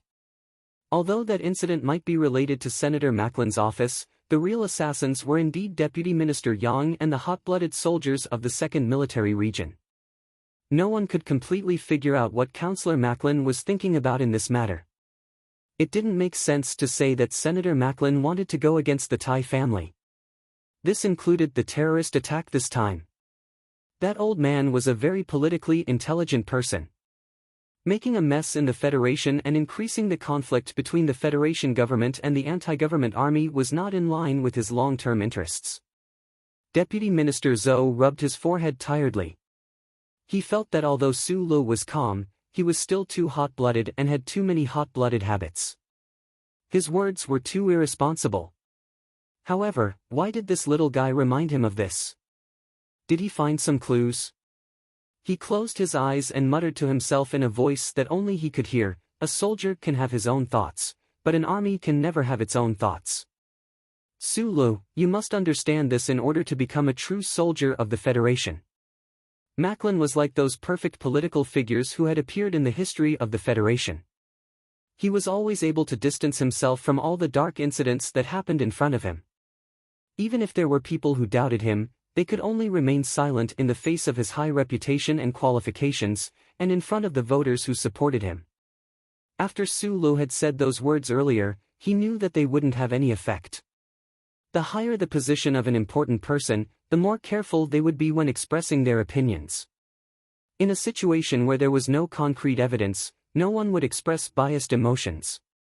Deputy Minister Zhou's silence was to be expected. That secretary had been waiting for him outside the door. When he saw him come out, he smiled and led him to an office on the side of the building. His military boots made no sound on the soft red carpet. Sulu followed behind this secretary. Those fully armed guards standing on both sides of the corridor saluted silently and forcefully. The military hierarchy was strict. The scene of saluting along the corridor made Sulu feel a sliver of respect he had never felt before. He clenched his fists lightly to calm himself down, telling himself that this was only because he had the data related to the MX mecha in his head. In that office, Deputy Minister Zhou's secretary took out a folder from a safe and handed it to Su Lu. He smiled and said, "This contains a pass from the Ministry of Defense, as well as a promotion order. As for the issue of access, use the pass to apply for it the first time you go there. Also, your current personnel file is still temporarily in Nutshell, but you will be under the dual jurisdiction of Nutshell Corporation and the Ministry of Defense." Su Lu took the folder and opened it. He skimmed through it quickly and saw that there was a pass, a standard official letter, and a pair of eye-catching epaulets. Right now, other than the position of Nutshell Corporation's third-level technical supervisor, you also have the corresponding authority as a technical officer of the Ministry of Defense's General Assembly base. Although you are only a captain, the ministry has given you extra authority. The secretary's expression was grave as he said seriously, "Deputy Minister Zhou has instructed that he will not care about your relationship with the Academy of Science. However, since you don't want them to know that you are involved in mecha development for now, then it's best to use the General Assembly base's authority sparingly." Su Lu listened intently. Since this secretary had spoken so bluntly, he must be a trusted aide of Zhou Yingxing. He closed the folder again and thought for a moment before saying, "If nothing happens, I shouldn't need to use it within this year." As he spoke, he quickly looked around the office and saw that there was a military uniform hanging on the hanger. The epaulets on the uniform indicated that the owner of the uniform was already a major. This office clearly belonged to this secretary. Su Lu couldn't help but be surprised. Even the secretaries of the Minister of Defense were rarely as ridiculous as a major. The secretary noticed his gaze and explained with a smile, "I followed Director Zhou from the General Assembly base all the way here. I've earned my rank, but I don't have a suitable position yet, so I've been following the old chief." Su Li's heart skipped a beat. He knew that if Zhou Yingxing was able to take charge of the Ministry of Defense in the future, this secretary in front of him would definitely have a meteoric rise. He had just gone to Hong Kong 4 days ago and entered the Nutshell Corporation's engineering department. Today, he had received the promotion document and the relevant authority from the Ministry of Defense. It must have been done overnight. This secretary in front of him must have put in a lot of effort. "What's your surname?" "My surname is Jiao. You can call me Secretary Jiao. Of course, if you want, you can also call me Brother Jiao." This secretary was obviously good at talking. He didn't seem like someone who had been following a leader for a long time. Su Lu reached out his hand and said with a smile, "I should call you sir." Major Jiao shook his hand and said seriously, "I believe that if MX can succeed, you will become the youngest major in the history of the Federation." Walking down from the Cloud Queen Hotel, there were already many black official cars parked in the courtyard. Under the illumination of the morning sun, dozens of officers stood silently around the courtyard. President Sieg shouldn't have arrived yet, but the big shots of the federal military should already be waiting in the hotel. Su Lu lowered his head slightly and narrowed his eyes. He followed behind Major Jiao and walked past these officers. These officers were either captains or majors. There were even a few lieutenant colonels. If they were in any other place in the Federation, these officers would certainly be respected by the people and feared by the officials. However, at this moment, these officers could only temporarily act as bodyguards around the heavily guarded Cloud Queen Hotel. Seeing this scene, Su Lu couldn't help but laugh at himself when he thought of the captain epaulets in the folder under his arm. He felt a little embarrassed for his previous faint excitement. Becoming a federal military mechanic engineer was one of his 2 dreams since childhood. Now that he was a technical captain in the Federal Army and also had the authority of the General Assembly base, it was inevitable that he would feel some satisfaction from his dreams turning into reality. At the entrance of the Cloud Queen Hotel, Major Jiao said a few words to the guard and showed him his credentials and warrant. He turned around and said with a smile, "You can go now." Last night, leaning against Zhou Yu's bedside, worried that he would startle the child who had just been born a few days ago, Su Li's quality of sleep was actually very poor. He was dragged to the Cloud Queen Hotel early in the morning. While his mood was relaxed, he was actually a little sleepy. The morning sun passed through the green leaves of the big locust trees around the hotel courtyard and turned into countless light spots. It gently brushed across his face and eyes as if hypnotizing him. It was to the extent that he was stunned for a moment before he reacted. He said thank you to the other party and walked out of the hotel door. An off-road military vehicle was waiting for him outside the door. Before Sulu got into the vehicle, he subconsciously turned his head and narrowed his eyes. Looking at the officers and military vehicles in the hotel, he felt a wave of solemn air. His heart skipped a beat. He knew that from this moment onwards, he was one of these officers. The Shell Motor Company was half military and half civilian. Sulu was only a civilian second lieutenant and was not part of the military combat structure. The war between the Federation and the Empire, as well as the conflict between the government and the anti-government forces, had nothing to do with him. However, when the importance of his research on the MX mecha gradually became apparent and was proven, the Federal Army would not allow such an important figure to wander around the edges of the system. They had to take him in beforehand. At this moment, the epaulets and authority in the file had already made clear his new identity. He had already become a true Federation soldier. Returning to the hospital, Sulu heard the crisp cries of a baby. Only then did he wake up from his solemn mood. He walked toward Zoyu's ward but was blocked outside the door by several officers. Sulu was slightly taken aback. He thought to himself that the number of officers he had seen today was actually more than the total number of officers he had seen in the past half of his life combined. What was going on with the heavens? Were they trying to use these stern-faced colleagues to remind him of his new identity? Those officers blocked him outside the ward without any trace of politeness. Their actions were so natural, exuding an air of arrogance that could only be found on the battlefield. Arrogant soldiers might suffer many defeats, but if they were not an army that always won, they probably would not have developed the habits of being soldiers in the army. Su Li's brow furrowed and he said, "Please make way." One of the officers recognized Su Lu. Thinking of the other's relationship with the young lady in the ward, he smiled somewhat awkwardly and said softly, "I'm really sorry, I didn't recognize you just now. Please come in." Su Lu saw that this officer looked rather familiar, as if he had seen him somewhere before.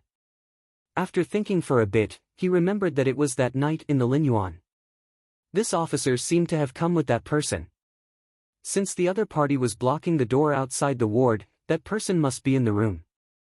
A faint sense of vigilance welled up in his heart. He directly pushed open the door of the ward and walked in. At first glance, he saw the lieutenant colonel sitting next to the bed. This was because although this lieutenant colonel was only sitting on a chair, that tall and full of strength made him look like he was standing. Looking at this person's back that was like a stiff bow stretched out and his side profile that carried a trace of youth, Su Li's eyes narrowed. The madman Li who had beaten and been invincible in the military.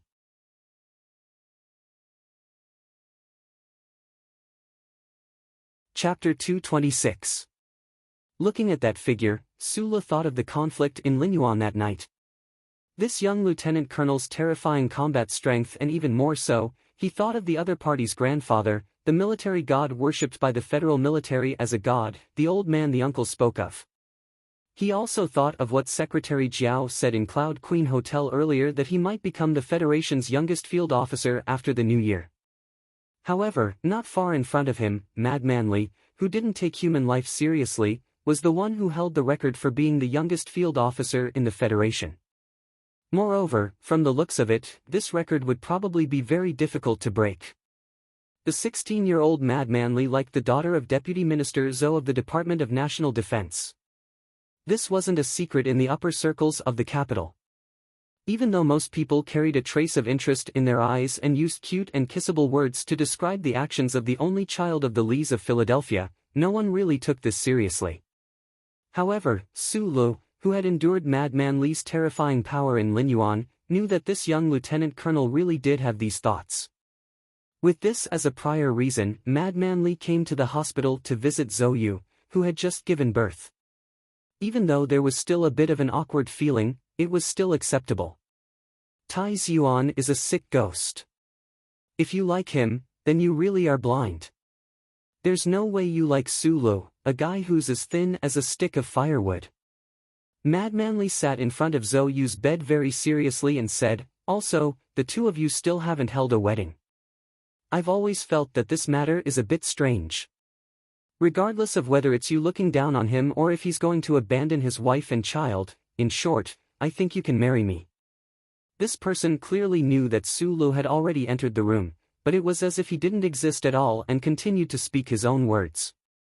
The lieutenant colonel epaulets, tender face, tall and sturdy body, plus the insufferably arrogant tone in his voice, mixed together to create such a little monster. Sulu walked to the side of the bed and sat beside Zhou Yu. He gently patted Lu Hua's soft head and then took a green fruit and began to peel it seriously. He suddenly opened his mouth and asked, "Do I just chew it like this or cut it into pieces and eat it?" Zhou Yu glared at him and thought to himself, why does this fellow have to create such an atmosphere at such a time? Isn't he deliberately trying to provoke this easily angered little thing? Sulu did it on purpose. After the trip to Harbor City, his mentality had greatly changed compared to before. When facing a direct person, he had to use direct methods. Mad Manly showed contempt as if he didn't exist, so he naturally had a way to retaliate. Although this kind of pique seemed a bit childish, Mad Manly was still a young man, and Sulu did indeed have a pure heart. Mad Manly looked at the green fruit in Suli's hand. There was a hint of anger gradually accumulating in his young features. It seeped out from his body, which was about to break out of his military uniform, and directly pressured Suli's senses. The fruit knife in Suli's hand paused slightly. Both of them were not easy to get along with, so they could both feel the strange and slightly dry feeling in the room. At this time, this atmosphere seemed to affect the little thing in Zhou Yu's arms. The newborn closed his eyes tightly, grimaced in pain, and cried out. As soon as the cry came out, Mad Manly suddenly became a little nervous. Previously, when he was talking with Zhou Yu in the ward, in order not to wake up the baby, he tried his best to suppress the sound that was enough to shatter the glass. He didn't expect that the baby would be woken up after all. 3 days ago, when I heard the news that you gave birth, Grandpa let me out. I have to go back to Philadelphia tonight. Mad Manly stood up and put on his military cap. His hand steadily moved forward along the brim of the cap. He straightened his military posture and said in a deep voice, "Take care of yourself. If there is any problem, call me." Sulu walked him to the door. The military officer outside the door saw that the two of them didn't fight like the previous time and heaved a sigh of relief. He stood at attention and saluted. He said, reporting, "The helicopter is ready. It is ready to take off." Mad Manly stared fiercely at that subordinate and scolded angrily, "Lower your voice. What a bastard. Don't you know that a child needs to sleep?" Sulu glanced at him and thought to herself, "Your voice seems to be louder." Previously in the ward, he had already realized that although Mad Manly was crazy, easily angered, and ruthless, he was really good to Zhou Yu. He even showed that he cared a lot about little Lu Hua. At this thought, he had a better impression of this successor of the Lees of Philadelphia. However, at this moment, Mad Manly turned around and looked at him coldly. He put his hands behind his back and said, "I said before that I will beat you to death." Sulu looked at Mad Manly's clear eyes that had a trace of madness. He smiled and said, "I haven't heard it before."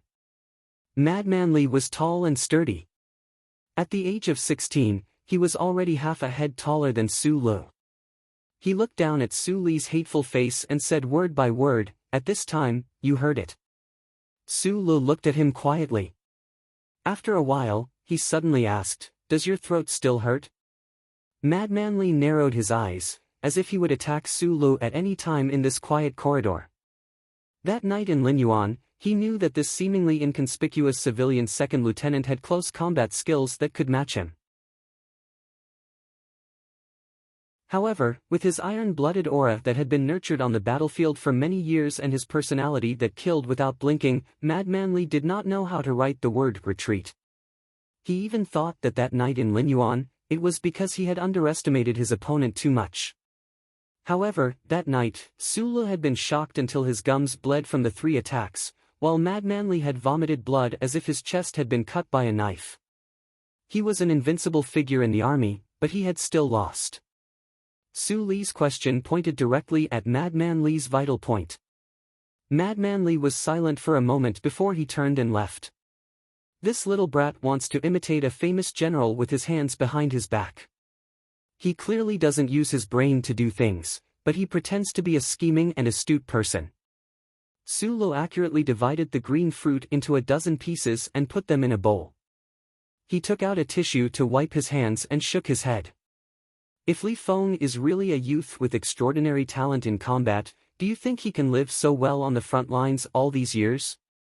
Zhou Yu looked at him with a trace of melancholy.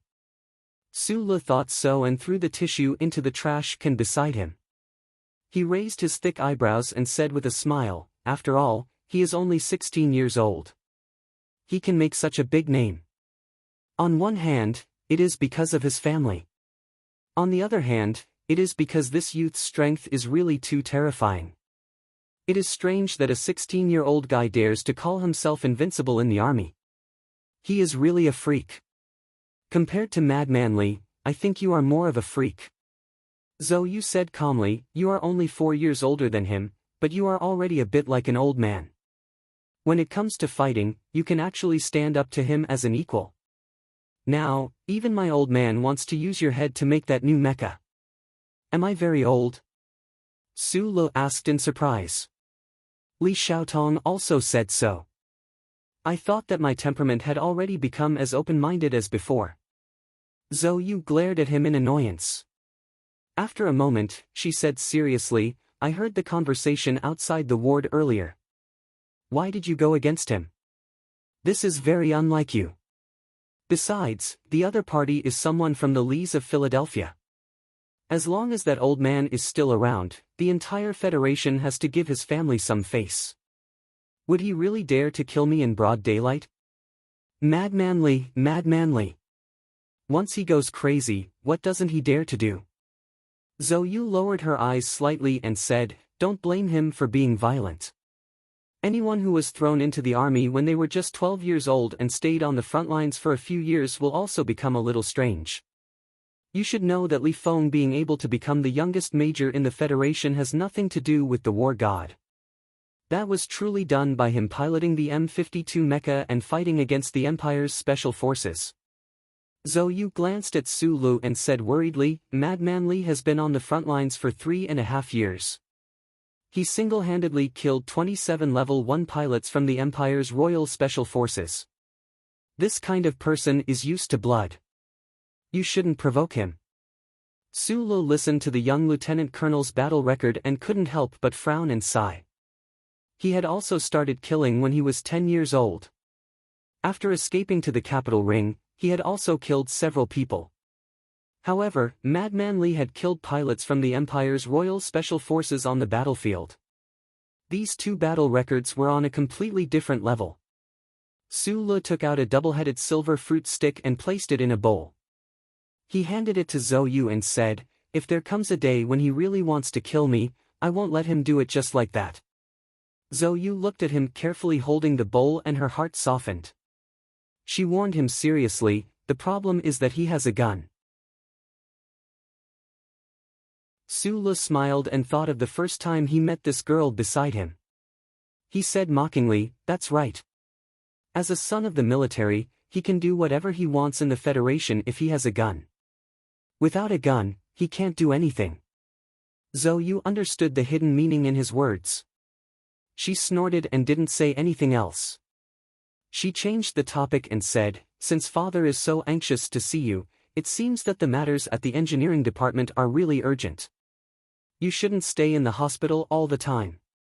Although the summer sun outside the window was scorching, it had become much gentler after being filtered by the light-absorbing membrane. Little Lu Hua, who had just finished his vaccination, was immersed in a sweet dream. He didn't care about the light spots that were floating around like fireflies. Of course, the little guy had just learned how to open his eyes as a form of entertainment. Before he slept, he even showed Zhou Yu and Su Le that he was turning a blind eye. Instead, it was Su Le who was disturbed by the light spots. He lowered his head to look at the sleeping baby and said softly, "Then I'll go back first." Zhou Yu nodded lightly.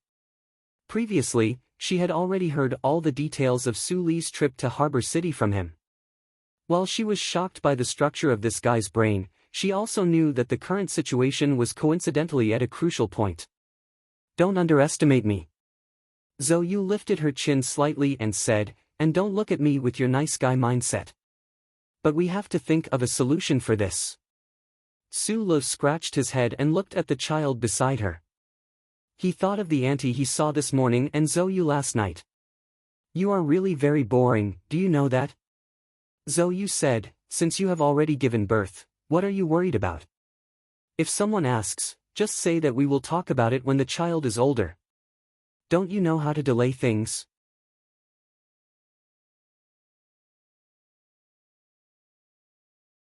Chapter 227. Su Li's temperament was straightforward, refreshing, and pleasant.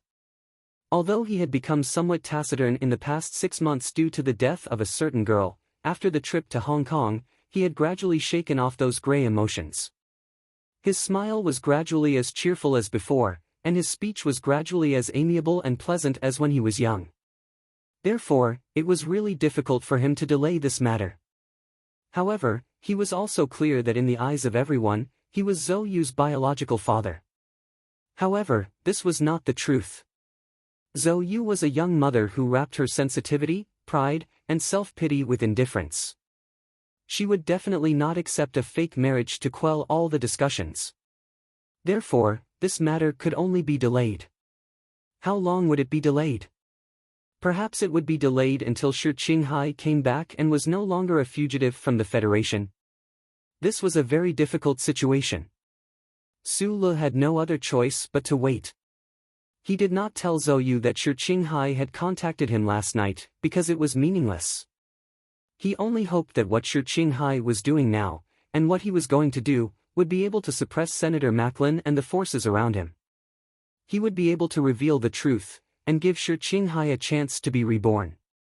On the way out of the Army General Hospital, he met Li Xiaotong, who was holding a large bouquet of star flowers.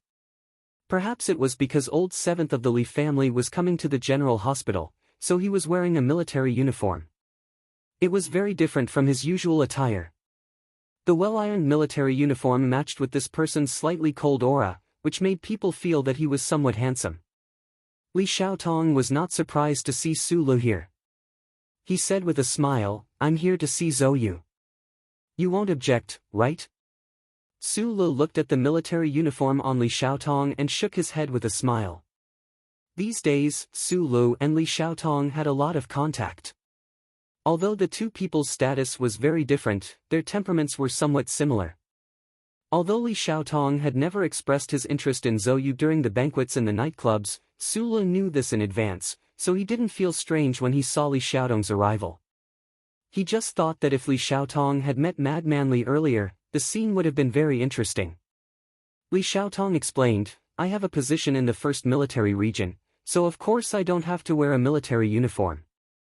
Seeing that Su Le seemed to have the intention to leave, he was a little confused, but he suppressed this feeling and asked seriously, "When are you going to hold the wedding?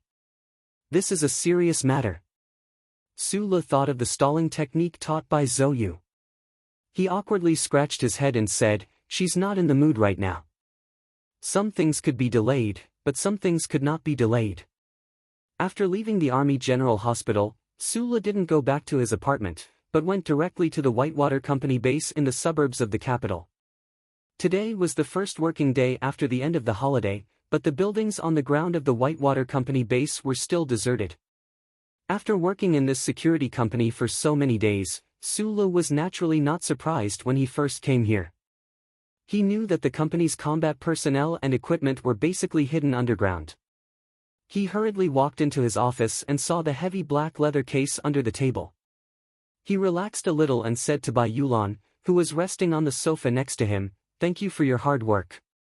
After I left last night, did anything happen?" Bai Yulan gently shook her head, pursed her dry lips, and walked out. He didn't ask why Su Lu was in such a hurry to return to the capital last night. As a subordinate, he was only responsible for bringing back the leather case that the other party valued very much.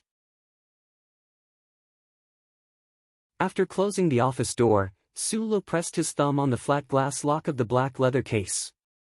The fingerprint scan passed, and the black leather case's lock spring automatically popped open. Li Xiaotong invested 40 million in one go. Although the Li family controlled a lot of wealth, as a second-generation child who didn't officially take over the family business, Li Laoqi's investment was very bold. Su Lu received 40 million. Except for the 20 million he gave to buy Yulan, the rest of the money was used to buy the precision materials he needed in the Federation's black market. When he was in the Donglin district, he came into contact with this business. Later, when he was in Yue University, he bought several times, so he was familiar with this business. Except for the important modification, most of the 20 million was invested in the black leather case in front of him. JCN's newest workbench. After using Secretary Shen's workbench in Macho's back mountain, Su Lu fell in love with this collective comprehensive processing equipment. Although it was a bit cumbersome, as long as the user adjusted it, it could block all electronic monitoring and effectively prevent data leakage. Moreover, the processor was very powerful, completely enough to carry out complex calculations and composition. He turned off the phone's wireless signal and used a data cable to connect the phone to the workbench. Once the download was completed, he immediately destroyed the email attachment in the phone. The attachment was opened on the workbench's holographic screen. The first picture was of a middle-aged man wearing a synthetic sweater in a park, talking to a blonde woman. There was still snow on the park bench, so the time of the photo should be winter. The following pictures were more or less the same content, but the participants of the conversation were no longer the two people from before. Under the picture was a table with some complicated data. He didn't know what it was for. Su Lu squinted his eyes and carefully compared it. In the end, he confirmed that it should be the flow of funds. The problem was, if this was the funds used by Senator Medellin's office to plan a secret operation, then it definitely wouldn't go through the Federation's financial system. How did Shi Qinghai get it? After quickly browsing through the table, Su Lu saw a few audio files in the document. He put on his headphones and pressed play. He tilted his head and listened carefully to the conversation that was obviously secretly recorded. His expression gradually became serious. In addition to the photos, audio files, and the direction of the flow of funds, there were a few confession documents. However, on those documents, there were no witnesses' signatures, only a few blood-red handprints. Su Lu carefully looked through everything again, then leaned back in his chair, closed his eyes and began to think. He looked calm, but his slightly trembling hands behind his head revealed his true emotions at this time. The attachment that Shi Qinghai sent was actually these things. Although these materials seemed to be messy, under the clues of the confessions, one could clearly see that a story had happened. In the late autumn of the 66th year of the constitutional calendar, Senator Medellin's office issued an order to those hidden in the dark to begin searching for Tai Ziyuan's whereabouts. After the middle-aged man in the synthetic sweater received this information, he met with an officer in the apartment opposite the Department of National Defense. He used this information to lure the other party to launch an attack at the Linhai State Gymnasium. In the spring of the 67th year of the constitutional calendar, Senator Medellin's office issued another order. The middle-aged man in the synthetic sweater met with a businessman in Nank State. The businessman avoided the Federation's surveillance and took advantage of the temporary chaos in the second military region in the spring to successfully obtain a large amount of explosives. He handed them to the executor of the plan and caused the terrorist attack on the peace concert Ring Mountain 4 states. The businessman left S2 before the attack and returned to Nank State very naturally. If this evidence could be used, then the deceiving Senator Medellin's reputation would be tarnished in front of tens of billions of people in the Federation. He would be directly arrested and sent to prison to face the law. Su Lu opened his eyes and stared blankly at the holographic screen. His heart was filled with complex emotions. He secretly sighed in his heart. "Rascal, how did you do it?" However, the key problem with this evidence was that Senator Medellin's office did not leave any trace of the order. None of the recordings were related to this important link. The only thing that could explain some of the problems was the photo of the blonde woman in the synthetic sweater meeting with the middle-aged man in the synthetic sweater. The note clearly stated that the woman should be Senator Medellin's secretary, Helen. Sue Lee's eyes narrowed. If he remembered correctly, this old-fashioned Miss Helen was one of the 7 staff members who unfortunately died in Senator Medellin's office in the news of the terrorist attack at the concert a few days ago. At present, it seemed that only those few photos could prove the relationship between Senator Medellin and these 2 crazy tragedies. However, these photos would not play much of a role in court. Moreover, Senator Medellin was now a candidate for the vice president. He had relevant judicial immunity before the election. If he wanted to persuade the Federation Management Committee to set up a special investigation team, it seemed to be a little too difficult. He looked at the confessions again and rubbed his slightly swollen temples. The excitement in his heart gradually subsided. Yes, this evidence was not enough to put Senator Medellin to death, but it was enough to tell a very beautiful and the most reasonable story. It was enough to make the voters of the Federation question Senator Medellin. And if the Federation government also accepted this evidence, with the powerful power of the government, it was impossible that they could not find some of the things that they really needed. He could imagine how much effort and how much risk young Master Sher had to take in order to obtain these extremely valuable materials. The middle-aged man in the synthetic sweater who gave the confessions and the businessman from Nankazhou had probably died at the hands of Shi Qinghai. When dealing with such professionals, the trial of the Federation and the questioning of the inspection department would not be of much use. There was not much point in keeping them alive. Senator Medellin's office received the information about the assassination at the Linhai State Gymnasium from Zhang Xiaomeng, and then passed it to an officer through the middle-aged man. Su Le narrowed his eyes. If this matter had to be brought to court, he could testify for the first part of the process, but what about the second part? In the notes deliberately left by Shi Qinghai, among the officers who committed suicide in the second military region, there was no one who the middle-aged man was referring to. That officer seemed to be working for a certain senator, but there were so many senators in the Federation Management Committee, as well as state senators, so how could they find out who he was? Su Le looked at the evidence on the screen, and a lot of complicated emotions grew in his heart. He seemed to be able to see with his own eyes that in order to find these things, Shi Qinghai had lurked in the dark like a cheetah, waiting for an opportunity, and then used ruthless methods to force out the long-awaited answers. At this time, Mr. Sher had probably disappeared into the night again. Was he waiting for the reaction of the Federation, or was he continuing to investigate that officer, or was he coldly looking at Senator Medellin's face, which was full of vicissitudes and a sense of justice, on the campaign poster? Su Le believed it was the latter. He and Shi Qinghai were the same type of people at heart. He knew that if Senator Medellin could not get a fair trial, they would perhaps both act as the judge. A person's status affected the credibility of his words. Naturally, no one would believe the words of a fugitive from the Federation, so Shi Qinghai had given these things to Su Le. Of course, before the MX Mecha appeared in front of the Federation citizens, Su Le's words would not carry much weight. However, Shi Qinghai knew that Su Le had some channels that he did not currently have. Su Le closed the workstation, used his cell phone to make a call, and said, "Hello, I have some things here that you should be very interested in." Secretary Shen's eternally calm voice came from the other end of the line. "Do you want to meet me in person?" "Yes." Secretary Shen gave a location over the phone and arranged a time. Before hanging up, Su Le said, "This is something that one of my brothers exchanged for with his life. I hope you can use it well." Walking out of the office, Bai Yulan was leaning against the wall with her head lowered, hands tucked in her hands, waiting for him in this seemingly unchanging posture. "I just received a call from the CEO's office. There's an old mecha that needs to be re-evaluated.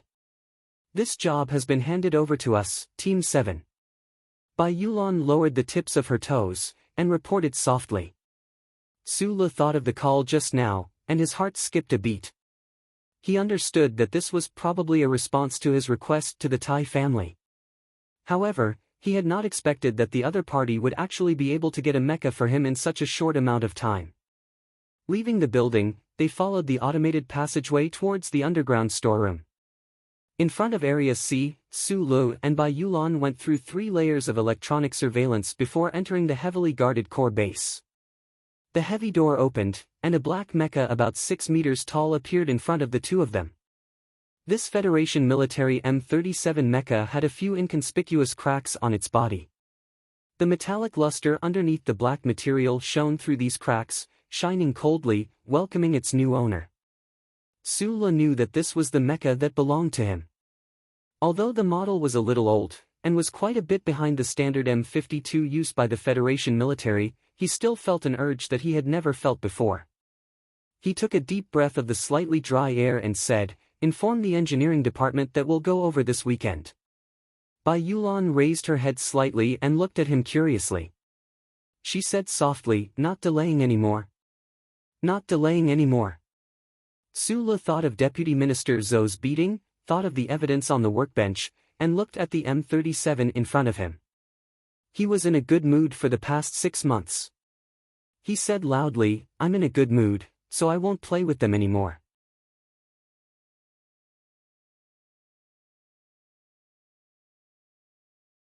Chapter 228. When Su Lu and Bai Yulan walked in front of the black M37 mecha, the barred galaxy, 594 light-years away from them, the administrative planet of the Federation's region S3, which was close to the plateau but bordered the East Sea, was about to welcome the most dazzling rays of light at noon. Dressed in a black suit, Butler Jean hung up the phone and walked along the corridor made of wooden planks to the ancient-looking building halfway up the mountain. This was an ancient imperial-style temple. During the constitutional era, the Federation intentionally or unintentionally erased all traces of the imperial dynasty. Only a few old buildings in remote areas were preserved under the strong request of certain experts and scholars. This temple was probably used to worship the heavens tens of thousands of years ago. The glory of the old days had long disappeared into history. Only the light yellow cornices, dark round ancient pillars, and mottled walls reminded people of its age and dignity. The entire temple was built against the mountain, facing the sea in the east. It welcomed the first ray of light in the world and listened to the last sound of the pine trees at night. Unfortunately, behind the mountain was the plateau where S3 suddenly rose, so although the scenery was beautiful, very few people came. Every year, the Federation would provide funds for a major renovation of an ancient building that was listed on the list. However, it was not a tourist attraction, and the ownership of the building did not seem to be in the hands of the Federation. Therefore, the building was not well managed, and gradually, it was on the verge of decay. It seemed that if the pines behind the mountain or the waves in front of the mountain were a little more magnificent, this temple would turn into dust and disappear. The blazing noon sun shone on the glazed roof, reflecting an uncomfortable light. Butler Jean lowered his head and stood outside a small room at the side of the temple. He said softly to the woman who was busy in the room, "Shenli is going to meet Su Lu tonight. I heard that Su Lu has something important that might be related to Macklin." When the woman heard this, she did not have much of a reaction. Her head was still lowered as she chopped onions and garlic on the chopping board. The slender and sharp knife in her fair hands fell rapidly on the chopping board, producing a dry and annoying sound. Along with the sound, the onions and garlic turned into flowers and crumbs, which gradually piled up into a pile. Butler Jean waited quietly. He knew that every time Madame was doing chores, no one was allowed to disturb her except for the Crown Prince. However, the news that Shenli had sent over today seemed to be related to Macklin. Since it involved the Federation's presidential election, he had to report to Madame immediately. Butler Jean was momentarily perplexed as he watched Madame Tai's busy figure and the trace of a calm smile on her face. How many years had he watched Madame Tai like this? Even if it could affect the Federation's presidential election, he could not let this woman's emotions fluctuate too much. She was the most powerful woman in the Federation. Was she born with such a temperament? As the oil heated up, the onions and garlic boiled, and the mutton slid into the pot. An exotic aroma filled the room beside the temple. Not long after, Madame Tai scooped out the food in the pot onto a plate. Only then did she sigh softly and wipe away the few drops of sweat on her slightly red cheeks with satisfaction. She sat casually on the stone platform of the temple. Two obedient and quiet maids had already prepared bowls, chopsticks, and white rice. There was a stone table and a futon. Madame Tai sat in front of the stone table. The tip of her chopsticks picked up a piece of mutton with a numbing aroma and put it into the rice. She carefully took a bite. After tasting it for a while, she smiled and said, "The next time Ah Yuan comes back, he'll definitely tell me that my culinary skills have improved." Butler Jean remained silent as he stood behind her. Although the afternoon sun was blazing, there was wind in the mountains, so it was not too hot. After finishing a bowl of white rice and half a plate of mutton, Madame Tai's nose was still dripping with sweat. The maids beside her brought over water and a towel. After freshening up, the maids cleaned up the bowls and chopsticks and retreated far away. There was a teapot and 2 teacups on the stone table. Madame Tai poured a cup for herself before gently pointing at the other empty cup. Steward Jean stepped forward and poured a cup for himself as well. However, he didn't sit down and merely stood there, taking a sip from the cup. The teacups were carved out of Ink Mountain stone. The natural color of the stone revealed traces of black silk that made one's heart feel cold. The material was expensive and uncommon. The tea was frozen tea from the Meng Mountains. It was wrapped in the unique scent of the snowy mountains. After it was washed with water, it was deliberately cooled for 20 minutes. Now that it was poured out of the pot and frozen in the Ink Mountain stone cup, it was tasteless. When it entered the throat, a faint fragrance seeped out. Butler Jean silently savored the taste between his lips and tongue.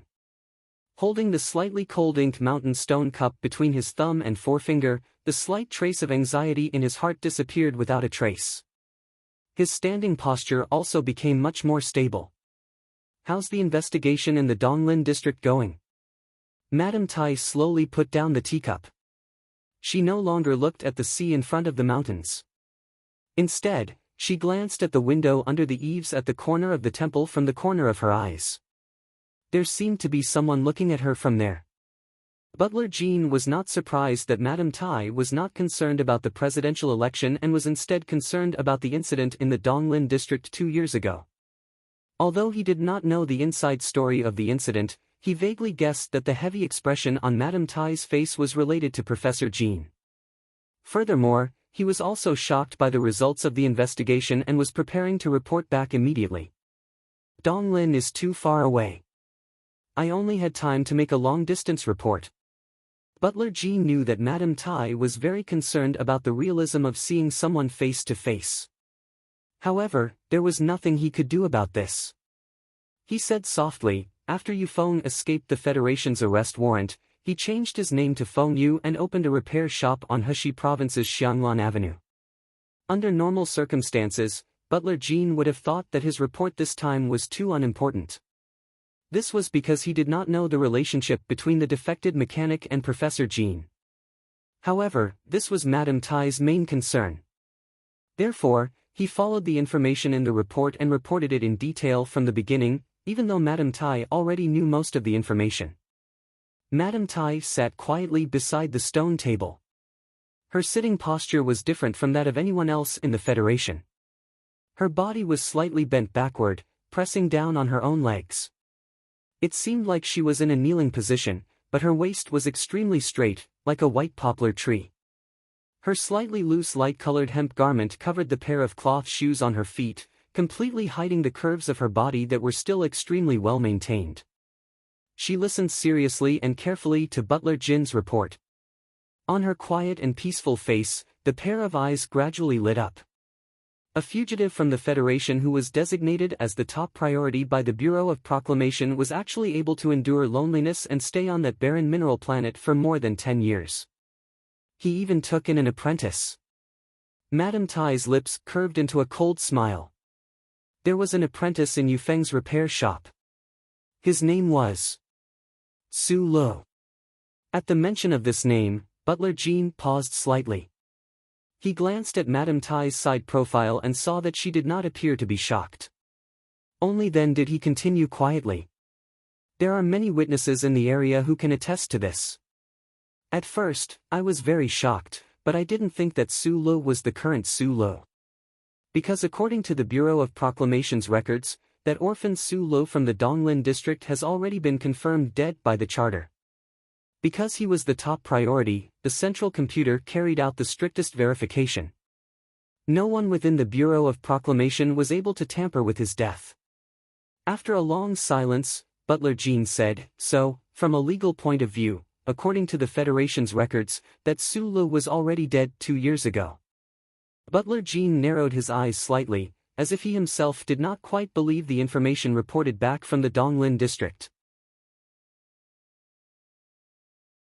He lowered his head slightly and said softly, "But, when the staff took out Su Li's photo for verification, the residents of Xianglan Avenue and Gula Street all insisted that Su Lo was Su Lo.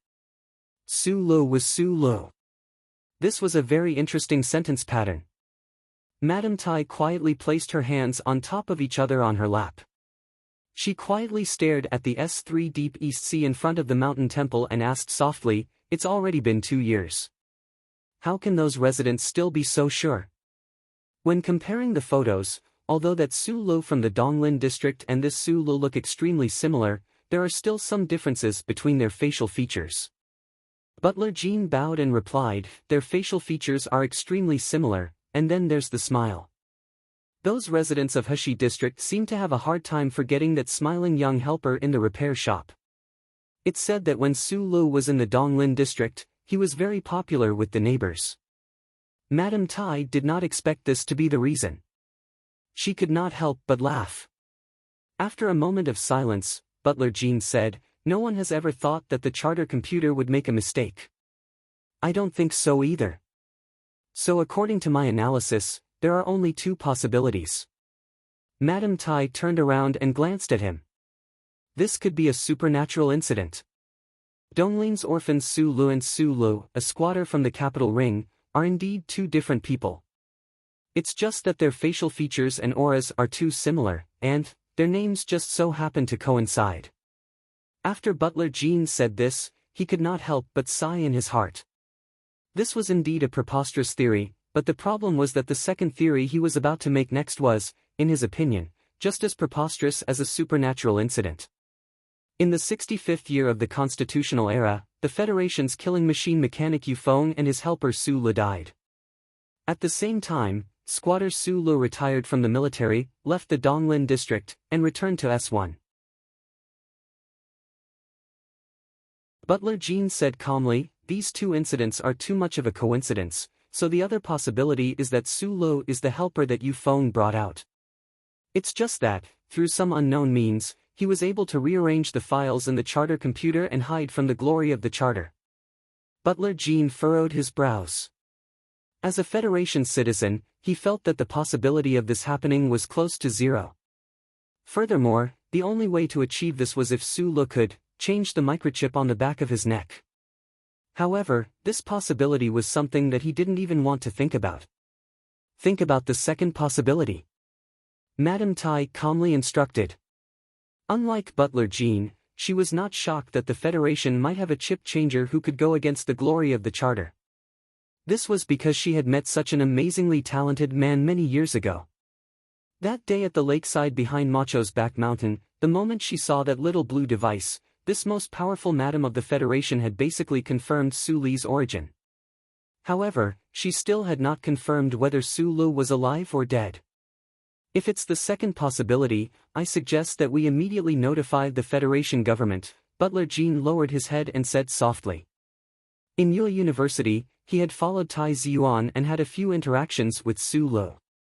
This old man who had served the Tai family for many years had a good impression of this clean and spotless little fellow. However, he knew that if things were as the madam had speculated, this little fellow's ability seemed to have threatened the very foundation of the Federation's existence. He's the primary suspect. If the family wants to protect him, once the matter is exposed in the future, the family will face unprecedented pressure from the Federation government. Most importantly, we will also have to bear the wrath of the Bureau of Proclamation.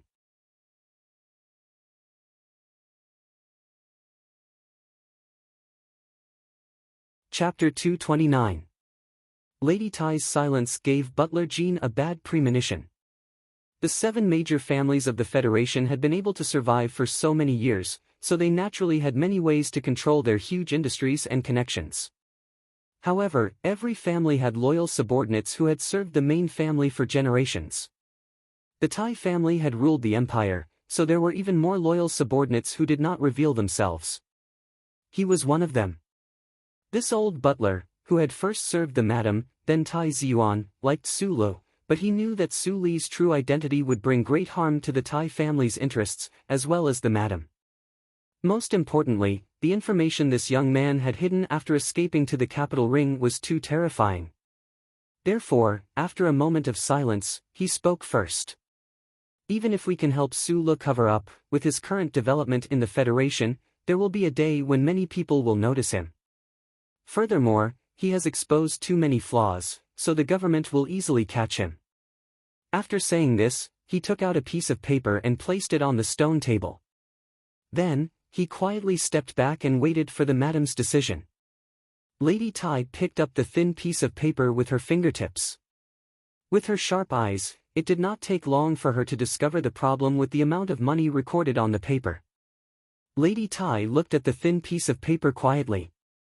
The paper recorded the flow of millions of dollars. For the master and servant in the scene, this sum of money was not worth a second glance. However, this sum of money came from Su Li's 3 Forest Alliance bank card. In the end, it was transferred through the channels of the Federation's black market to an account in the Eastern Forest region. This was enough to prove a very serious problem. Although nostalgia is a very respectable emotion, it is also a very idiotic thing to do, especially when you don't have the ability to do so. Lady Tai stood up and returned the paper to Butler Jean. She said calmly, "That person called Li Wei was Su Li's friend in Eastern Forest?" "Yes." When this amount of money was transferred, that Li Wei had just been released from prison. The first person who saw a crab would definitely be frightened by such an ugly creature, but the second person who saw a crab would definitely not be so shocked. Lady Tai knew where Butler Jin's fear came from. She also knew what the chip on the back of Su Li's neck meant to the Federation. However, she had seen it before, so she was able to conceal her emotions perfectly. With her hands still resting quietly on her lap, Lady Tai narrowed her eyes and looked at the East Sea in front of her. It should be summer in S1, autumn in S2, and spring in S3. The green hills behind her were filled with wildflowers, and the beach in front of her had some plants growing stubbornly. At this moment, Madame Jean was reminded of many things, especially because of Butler Jin's solemn tone. She was reminded of the meeting that happened many years ago. That was in S1's capital special district. The president of that era and the director of the Bureau of Proclamation jointly invited her, her husband, and the god of war, Lees of Philadelphia, into a small room. During that closed-door meeting, the president and the director's words and tone were very similar to what Butler Jean said in the temple today. The abnormal situation that the Federal Central Computer found shocked everyone present. After that intense argument, Tai Ziyuan's father, her husband, left in anger. The head of the Tai family, who created the romantic plot of the Double Moon Festival, was a good person full of humanity. No matter how one thought about it, he couldn't make that kind of decision because it would definitely betray and hurt his friends. However, everyone in that room knew that if they couldn't control that person, with that person's temperament, the books that he wrote, and the things that he did, the glory of the charter would one day dim, and the political system of the Federation would start to falter. Once the first charter lost its effect, the people would start to look at those politicians and big families with hatred. The human federation, which spanned hundreds of light years, would definitely fall apart. Every district and every administrative planet would become independent, and civil war would ensue in the Federation. When that time came, what kind of hell would the Federation become? There was also the imperial armies, who were already showing their sharp teeth at that time. If they were allowed to control that man's mind, would the Federation forever become a colony of those barbarians? Therefore, when the head of the Tai family left in anger, Madame Tai stayed behind. This was because from the first day she married into the Tai family, she had knelt in front of her parents-in-law and swore that she would definitely help her husband to continue the Tai family, so that the Federation could exist peacefully in the universe forever. That military god from the Lees of Philadelphia also signed his name after a long period of silence. Unfortunately, the later changes in the situation were more or less out of the expectations of these two people. His Excellency the President initially wanted to control, but that man who had thousands of incarnations didn't want to be controlled at all. In fact, he couldn't control him at all. Only the heavens knew how the Lees of Philadelphia gave birth to these two monsters, who actually had such powerful abilities. The Federation government and the Bureau of Proclamation's secret pursuit, because of that man's tenacious resistance towards freedom, evolved into a pursuit that spanned many years and many galaxies. During this process, who knew how many Federation soldiers died, and how many news events shocked the Federation? The sea breeze mixed with the mountain breeze, slightly salty and cool, brushing past the stone platform in front of the temple. Madame Tai woke up from her memories. She actually felt a bit cold, subconsciously shrinking her body.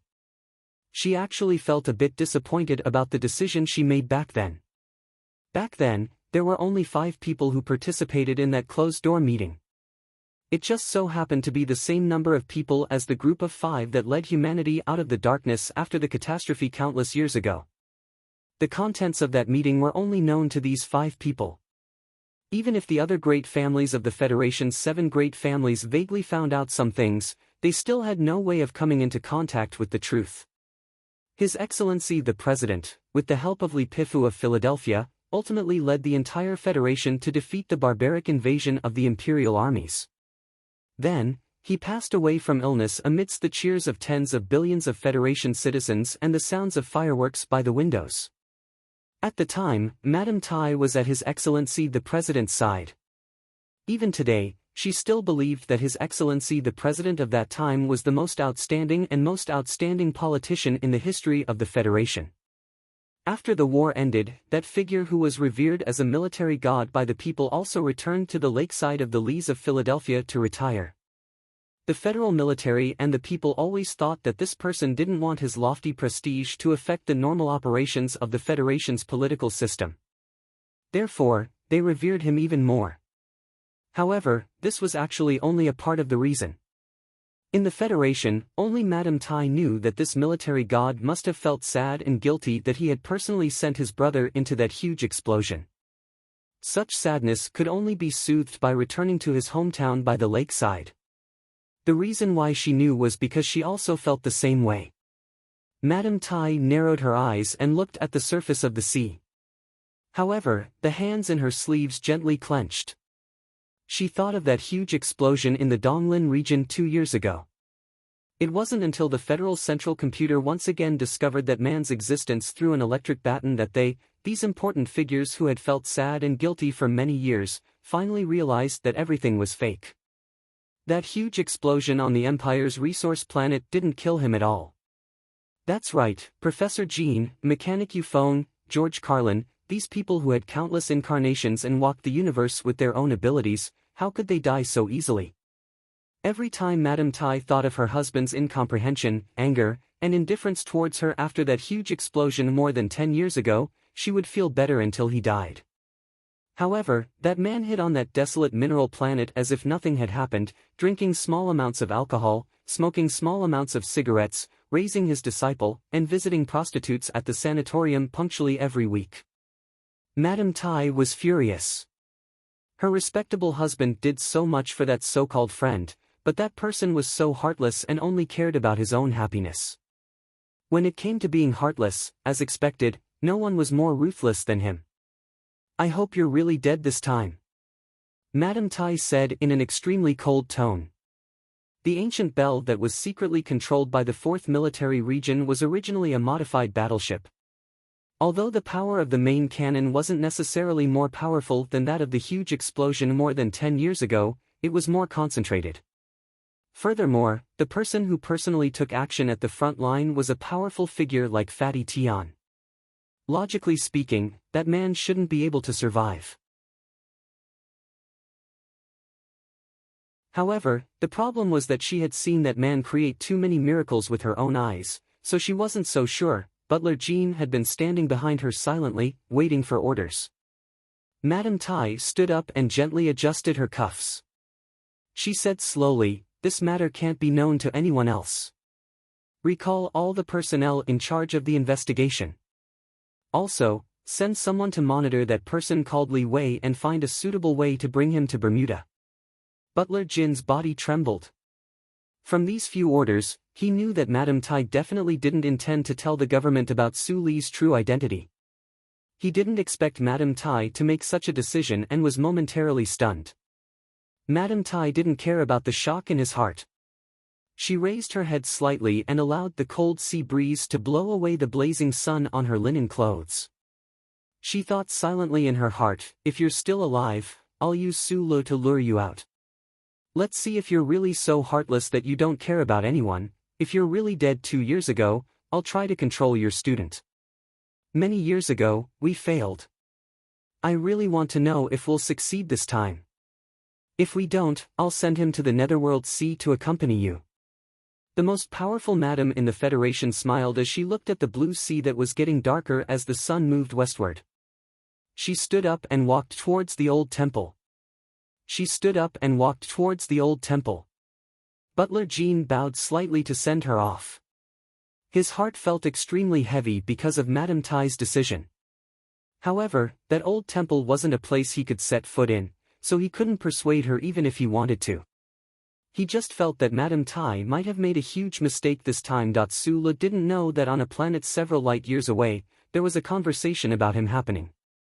He also didn't know that Madame Tai had already found out his true identity and had decided to use him to lure out that heartless uncle, or to completely control him in her hands. If it was the former, then there would definitely be schemes and dangers. If it was the latter, then there would definitely be methods and pressure, until he completely lost his freedom. Freedom was the most basic requirement that every person had outside of survival. In short, a crisis was slowly approaching this fugitive's body, but he didn't know anything about it. Right now, he was even lamenting the power of the Tai family hidden within the Federation. He completely didn't know that the more powerful Madame Tai was, the more difficult his life in the universe would be in the future. His cooperation with the Tai family had been very pleasant. After just a trip to the Nutshell Engineering Department, the other party had given him enough authority to even send a military mecha to Whitewater Company in such a short period of time. Even if it was one of the 7 great families of the Federation, it was still a little shocking that they could do all this. What made Su Li even more shocked was that the Tai family could influence the Nutshell Engineering Department, and even tamper with Whitewater Company to get that CEO to cooperate. This kind of influence was really frightening. He even wondered, was the Shell Motor Company part of the Federation or the Tai family? This was his emotional reaction when he saw the M37 just now. Right now, Su Li couldn't care less about these things. He was currently standing with several logistics personnel at the control panel behind the super strong glass. Looking at the silhouette of the black mecha in the mecha room, he clenched his fists tightly from time to time, feeling a little nervous and excited. The black M37 mecha was moving quickly in the spacious mecha room. The old-style single engine was at full power, letting out a low humming sound. However, these sounds seemed to be unable to keep up with the black mecha's own high-speed movements. Although the mecha room was spacious, it still seemed a little small for a 6-meter-tall military mecha to move quickly and evade in there. However, the black mecha was being operated smoothly like flowing water. Every action was simple, fast, accurate, and effective. There were absolutely no redundant commands. When it was evading, there was no obvious deceleration, and there were no scenes of it crashing into obstacles. Only the most excellent pilots could operate such a heavy mecha and still make such smooth reactions at this speed. The electronic data collection devices on the ceiling of the mecha room were working non-stop, faithfully transmitting the control data of the black mecha back to the control panel. Those staff members looked at the data nervously and couldn't help but exclaim softly in shock. After this M37 had started moving, it had never stopped. The 7-minute-long test of evading and speed had been completed in one go, as awe-inspiring as the rushing of a river. And those feedback data proved just how terrifyingly fast the hand speed of the pilot in the mecha had reached in this period of time. Even someone like Sulu, who had not been in contact with mecha operations for long, could see the pilot's extremely talented control ability and that trace of awe-inspiring beauty in the black mecha's clean and efficient movements. With a soft beep, the black M37 instantly turned from extreme motion to extreme stillness. The power of the 3 engines was retracted, and the mechanical legs stood firmly in the center of the circle. The entire body of the mecha did not tremble at all, ending the entire test with an extremely perfect standard tactical movement. With the sound of compressed air being released, the cabin door of the black M37 opened. A delicate man jumped out of the mecha, tucking his hands into his trousers out of habit, ignoring the drop of sweat dripping from his hair.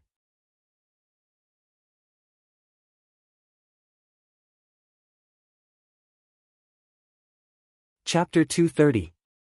The self-maintenance equipment silently drove into the spacious mecha battle room, making a soft beeping sound. Underneath the smooth and sturdy floor, a few probes extended from the center of the circle and connected to the black M37 mecha's abdomen port. They began testing the control computer and removing redundancy. Everything appeared to be very organized and orderly. However, the control panel was already bustling with activity. Looking at the handsome man gradually approaching, the logistics technicians of the Whitewater Company's underground base began to clap and stomp their feet. Some even whistled. They had seen too many mecha tests in their lives and were already numb to it. However, today, this secretary of Team 7 had given them a big surprise. The data that the black mecha had sent back earlier was very shocking. A pilot with such control ability would definitely be an ace pilot in the Federal Army. Of course, as the federal military's biggest secret contractor, Whitewater Company had also had its ace pilots come here to carry out missions under different identities. However, these high and mighty pilots would not stay in the base for long. Often, after completing their missions, they would return to the army. They had not even come to Whitewater Company's headquarters. "Do you want to take a shower first?" Sulu walked down from the control panel and looked at by Magnolia, who had her head lowered. This man always had his head lowered out of habit. Perhaps it was to hide his overly delicate features, or perhaps he did not want to see anything. "I didn't sweat too much," by Magnolia replied softly. The whistling on the control panel continued. Sulu turned back and smiled. He asked, "Does it feel like this in the army too?" By Magnolia was silent for a moment before saying, "It's even more exaggerated than this." Sulu had seen with his own eyes how Bai Yulan operated the M37 mecha as smoothly as flowing water. Although there had not been any actual combat practice, he knew that this delicate man was definitely very impressive. Otherwise, the Federation military would not have given the task of testing the latest model of the MX mecha to Team 7. The problem was that even though Team 7 had become one of the scapegoats for the failure of the MX experiment, the other combat members of the team had all been transferred back to their original units. They were either grounded or on vacation. Only Magnolia remained at the Whitewater Company. How could the federal military forget such an outstanding pilot? As the two of them walked out of the base, Sulu suddenly asked, "What unit were you originally in?" "Special Mecha Battalion of the 17th Armored Division of the 1st Military Region." Bai Yulan knew what his question was. She said indifferently, 3 years ago, my class was on a mission at the outskirts of Bermuda. We encountered the 1st Mecha Battalion of the Empire's Royal Special Forces. Everyone was annihilated. I was the only one who escaped back to the rescue ship." Although his words were calm and natural, Sulu could hear a trace of unwillingness and pain in his words. After the end of the war more than 10 years ago, the Federation and the Empire maintained peace on the surface.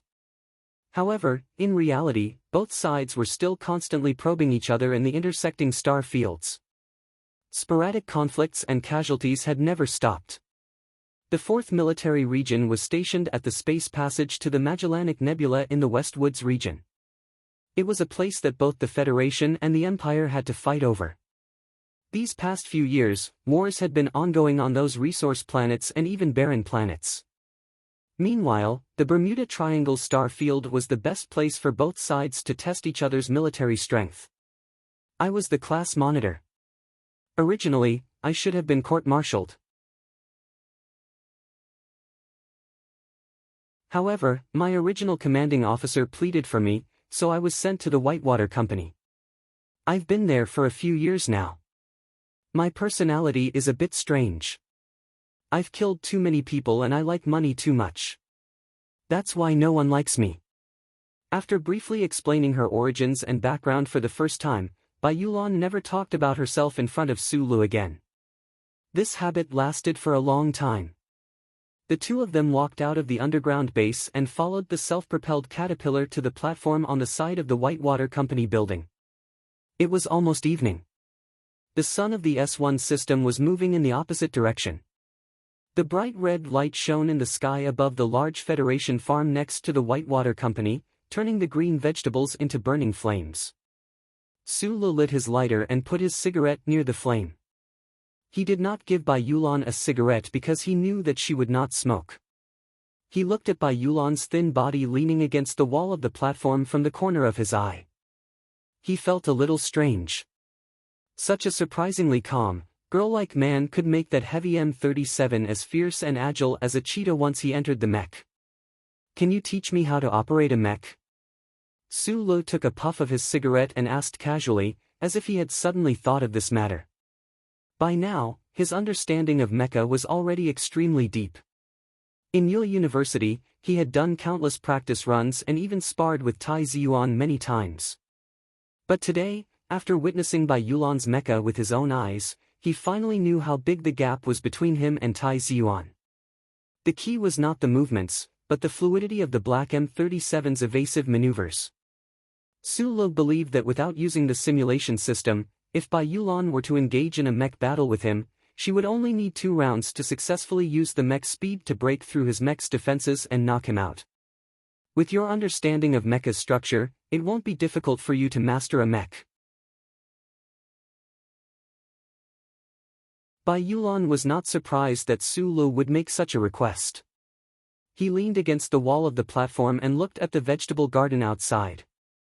He said softly, "The military mecha I usually operate have joysticks. The joysticks are used to simplify commands and directly control the direction of the mech's movement. Below the joysticks are 17 sensitive buttons. They have the same function, but they are basically used to control the firepower system. The prototypes you've worked with before did not have such a setup, so you need to first familiarize yourself with these components.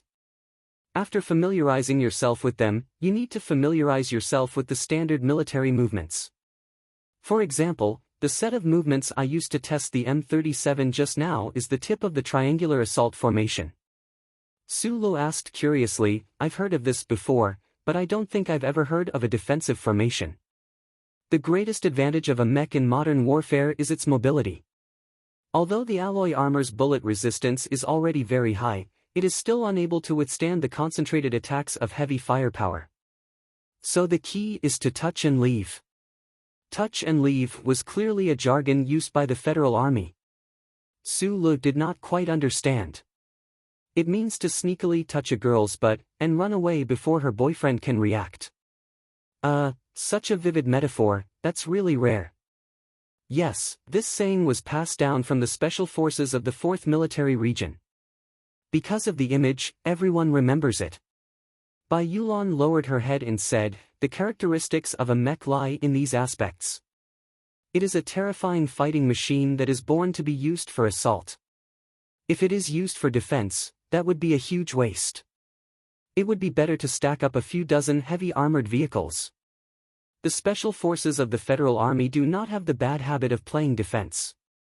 The delicate-looking man continued in a slightly mocking tone, "In this universe, only the Empire would design a special mech defensive formation. That's because those are the royal mechs, to ensure the safety of those noble princesses and princes." Sulu shrugged his shoulders. Apart from seeing the Empire's diplomats on TV and those captives who swore to be enemies with the Empire, he really didn't have any direct knowledge of that distant enemy country. However, after hearing Bai Yulan's words, he couldn't help but imagine such an embarrassing scene in his mind, and he couldn't help but laugh. Bai Yulan suddenly stared at his face and said seriously, "Of course, if you can help the Federation make the MX, the maneuverability at 4 times the normal power output is frightening beyond imagination. A mech like this can be thrown into a direct battle. Even if it is surrounded by an entire Empire armored battalion, there is still a possibility of breaking through. The MX is a completely new generation of mecha. This will require the military pilots to adapt and even research new battle strategies to be able to bring out the full potential of the MX's maneuverability. This will take a very long time. From the time the new mech is developed to the time it is equipped, the military will need at least 1.5 years to get used to it." After a moment of silence, Sulu opened his mouth to ask, "Are you ready?" Bai Yulan's head was still lowered, but his delicate-looking eyes were narrowed. From the last trip to Hong Kong, he already knew what Sulu had arranged for him to do. However, no matter which angle he looked at it from, he could not resist this temptation. "You will be the Federation's first pilot for the MX mecha." Sulu looked at him and said. After all, Bai Yulan had once operated a dual-engine mecha, so he had a natural advantage in this aspect. Moreover, Sulu could not allow the secret of his ability to use the simulation system to operate mecha to be exposed. Thus, this delicate-looking man in front of him was his best choice. "I've been preparing for this." Bai Yulan raised his head and smiled faintly. "Sometimes when I think about it, I should be the one giving you 20 million. To be the new generation's chief pilot for the MX mecha was bound to be a great honor, which was why Bai Yulan had said so." Sulu only noticed the other's smile. For the first time, he found that Secretary Bai could also shine brightly under the sun. "I've operated mecha before, but I always felt that when you were operating the M37 earlier, the mecha's movements seemed to have some sort of rhythm. After operating for a long time, I'm familiar with it. I've memorized all the standard combinations. Every mecha will be imprinted with the pilot's personal habits and movements. We usually call this the mecha's style. Madman Li, you should know what style his mecha is?" Sulu suddenly asked with a frown. Bai Yulan looked at him quietly and said seriously, "One year, I once saw him in the West Woods. He opened wide and closed wide, crazy as could be. Probably only the old war god could raise such a grandson. I know that your individual combat ability is very strong, so strong that you don't fear him. But I'm warning you, if Madman Li is in a mecha, you'd better stay away, even if you're operating the MX."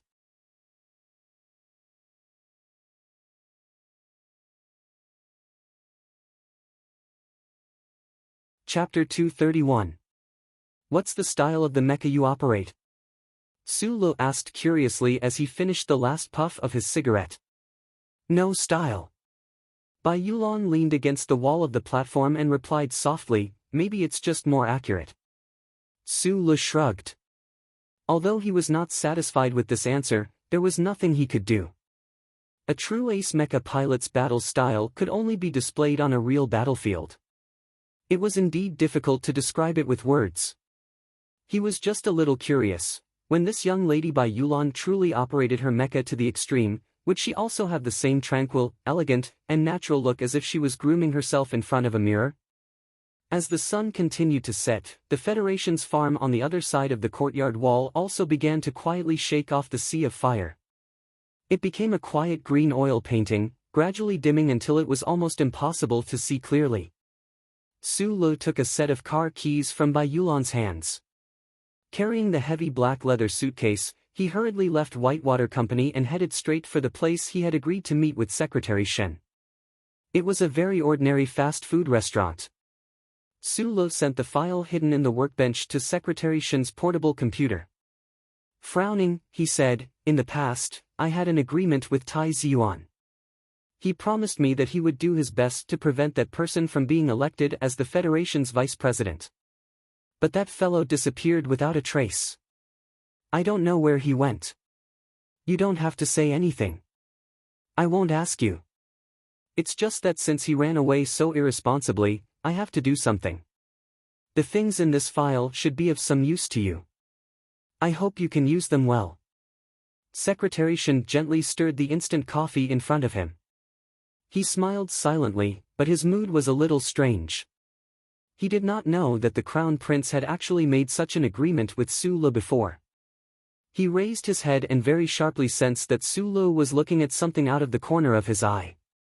His smile deepened, and he said, "You don't have to look for him. When I go out to do things, I don't have the habit of bringing people with me." Su Le was indeed looking for Secretary Shen's bodyguard. Shenli was now Lady Tai's chief secretary. He stood at the front desk and was in charge of handling the communications between the Tai family and the outside world. Tai Ziyuan had gone to S2 and remained silent.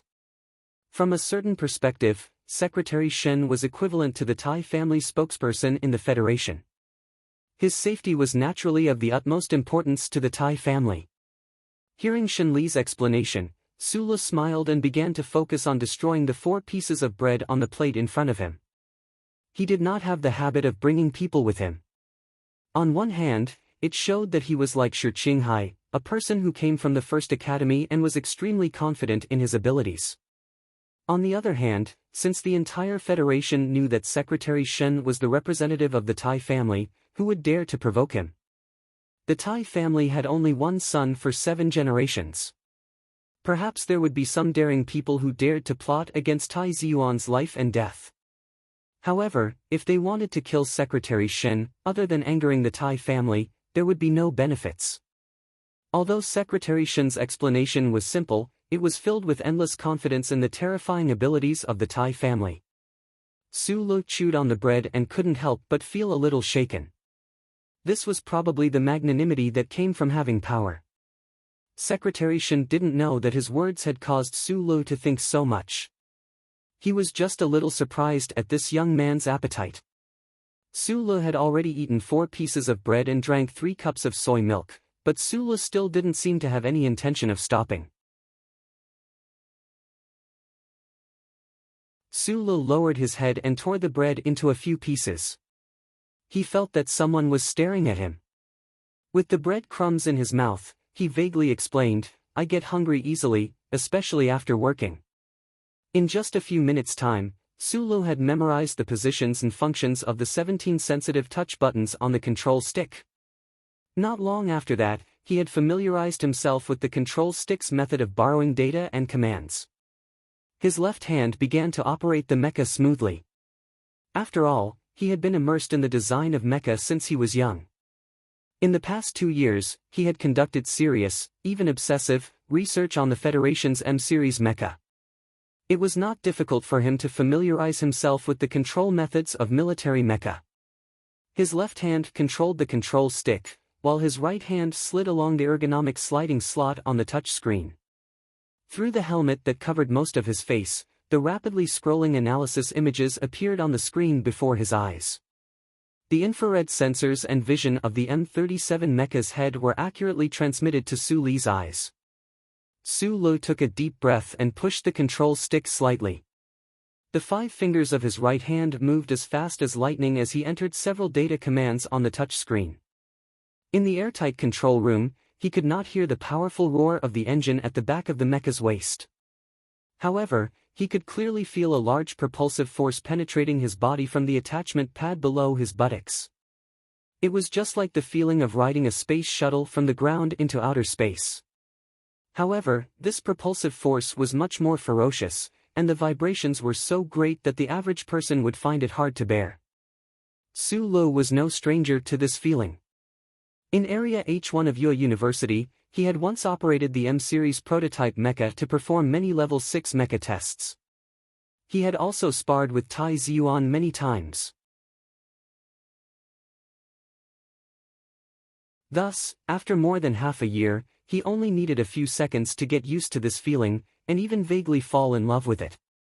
The black M37 mecha began to operate at high speed. Wearing his helmet, Su Le narrowed his eyes, enjoying the thrill of the mecha's large-scale leaps. Being inside the alloy mecha, he could not feel the wind blowing against his face, so there was not much of a sense of high speed. However, the intense vibrations and the additional pale green images in the helmet's vision compared to the real world, those images that flashed by quickly allowed Su Lu to easily capture the feeling of mechanical power and human will merging into one. This was probably a kind of awe-inspiring feeling that could destroy and protect everything. Perhaps calling it awe-inspiring was not the right word. Su Lu stared at the data feeds on the pale green image, and through the control stick and the data commands in his right hand, he quickly adjusted the mecha's evasive posture, rotation, and leaps. He did not close his eyes, but his mind wandered a little. He thought of a work on aesthetics that the uncle had forced him to read at Heshi State University. In that work, one of the Federation's most famous aesthetics experts in the 17th constitutional era had put forward an argument that the ultimate, most soul-stirring beauty in the world was silence. That was silence. Although the teleportation of a human mecha was incomparably fast, and its maneuverability in a small space was extremely strong, due to the solemnity of the mecha's metallic nature, when compared to the relative stillness of the pilot in the cockpit, it could create a kind of serene beauty. Perhaps this was somewhat contradictory, but it was also so natural. One person operating a heavy mecha up to 6 meters tall, feeling the faint presence of machinery and electrical elements in the cockpit. All around him, there was only the faint static from the listening devices and the heavy footsteps of the mecha coming from the cockpit. There was extreme stillness within extreme movement. Su Lu suddenly had an illusion. Controlling the mecha, as long as he was calm, he would be a black reef in the ocean, and as long as he moved, he would be a violent meteor streaking through the atmosphere, able to burn a scorched scar into the blue sky at any time. His heart skipped a beat, and he could no longer control the desire in his heart. Tossing aside all the standard federal military movements in his mind, his left hand turned the control stick abruptly, and his right hand swept across the touch screen. Within 1 second, he had entered 4 data commands in succession, and the engine behind the M37 mecha's waist abruptly reversed. "You're crazy! Don't do this kind of action!" An extremely furious voice suddenly rang out from within the helmet. Usually, the owner of that voice was used to speaking softly, but at this moment, he was actually so angry. Su Lu was slightly taken aback, but he was already unable to stop the M37 mecha from kicking up its right mechanical leg after a sudden turn of the body. The heavy body of the mecha instantly flew upwards, drawing a beautiful line in the air. Bai Yulan held a cup of tea, silently observing the activity in the mecha combat room. However, his heart was not as calm as he appeared on the surface. Su Lu had tossed him 20 million so casually, so he was already prepared to risk his life. However, the more he interacted with this seemingly ordinary young man, the more he felt that the other was not ordinary. At least, he was very sure that if he did not have a gun by his side, he would definitely not be willing to engage in close combat with Su Lu. Since that was the case, how could he risk his life? What surprised him even more was Su Li's current performance in operating the mecha. He had never imagined that someone who had only come into contact with military-use mecha for the first time would actually be able to operate the mecha to such an extent in such a short period of time.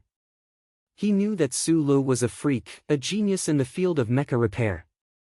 He had also come into contact with prototype mecha at Lihua University, but he still could not understand how Su Lu had managed to do this. Although the movements of the M37 in the mecha combat room were somewhat sluggish and stiff, from the feedback of the data, the quality of Su Li's execution of the standard military movements was not bad, and his evasive response was shockingly high.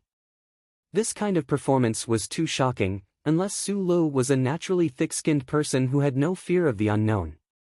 Bai Yulan did not know that Su Li's reaction when operating the mecha was basically through the heat flow in his body. His nerves were indeed thicker than the average person's. Bai Yulan was very satisfied, even a little surprised by the first performance of the M37. Holding his teacup, he thought to himself, this freak Su Lu now only lacks familiarity with the mecha, and the experience cultivated through countless real battles. Of course, experience was also the most important thing. Just like driving a car, a newbie could still drive a car on the road. A thick-skinned newbie like Su Lu could even drive a car at 200 km per hour, but he could not be like a real racing driver, who could still perfectly avoid obstacles and protect himself at high speeds.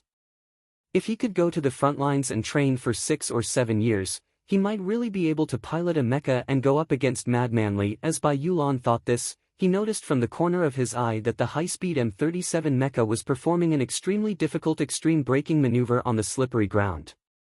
He abruptly raised his head. The sturdy alloy mecha's mechanical legs had tracks attached to them in combat mode, and the alloy toes were used to grip the ground. When braking at high speeds, this maneuver could be completed by relying on the power of the engine, but the heavy weight of the mecha's cockpit could not be absorbed by the mecha's automatic deformation. It basically had to be placed entirely on the pilot's body. The heavy mecha's brakes created a long trail of sparks and smoke on the slippery, hard floor. Bai Yulan's eyes narrowed, not understanding why Su Lu had suddenly performed such a maneuver. Then, he noticed that after the heavy impact, the black mecha's body had sunk slightly, but its right mechanical leg had been raised. Mecha combat technique. A suicidal jump attack. Bai Yulan stood up abruptly and shouted into the communicator, "You're crazy."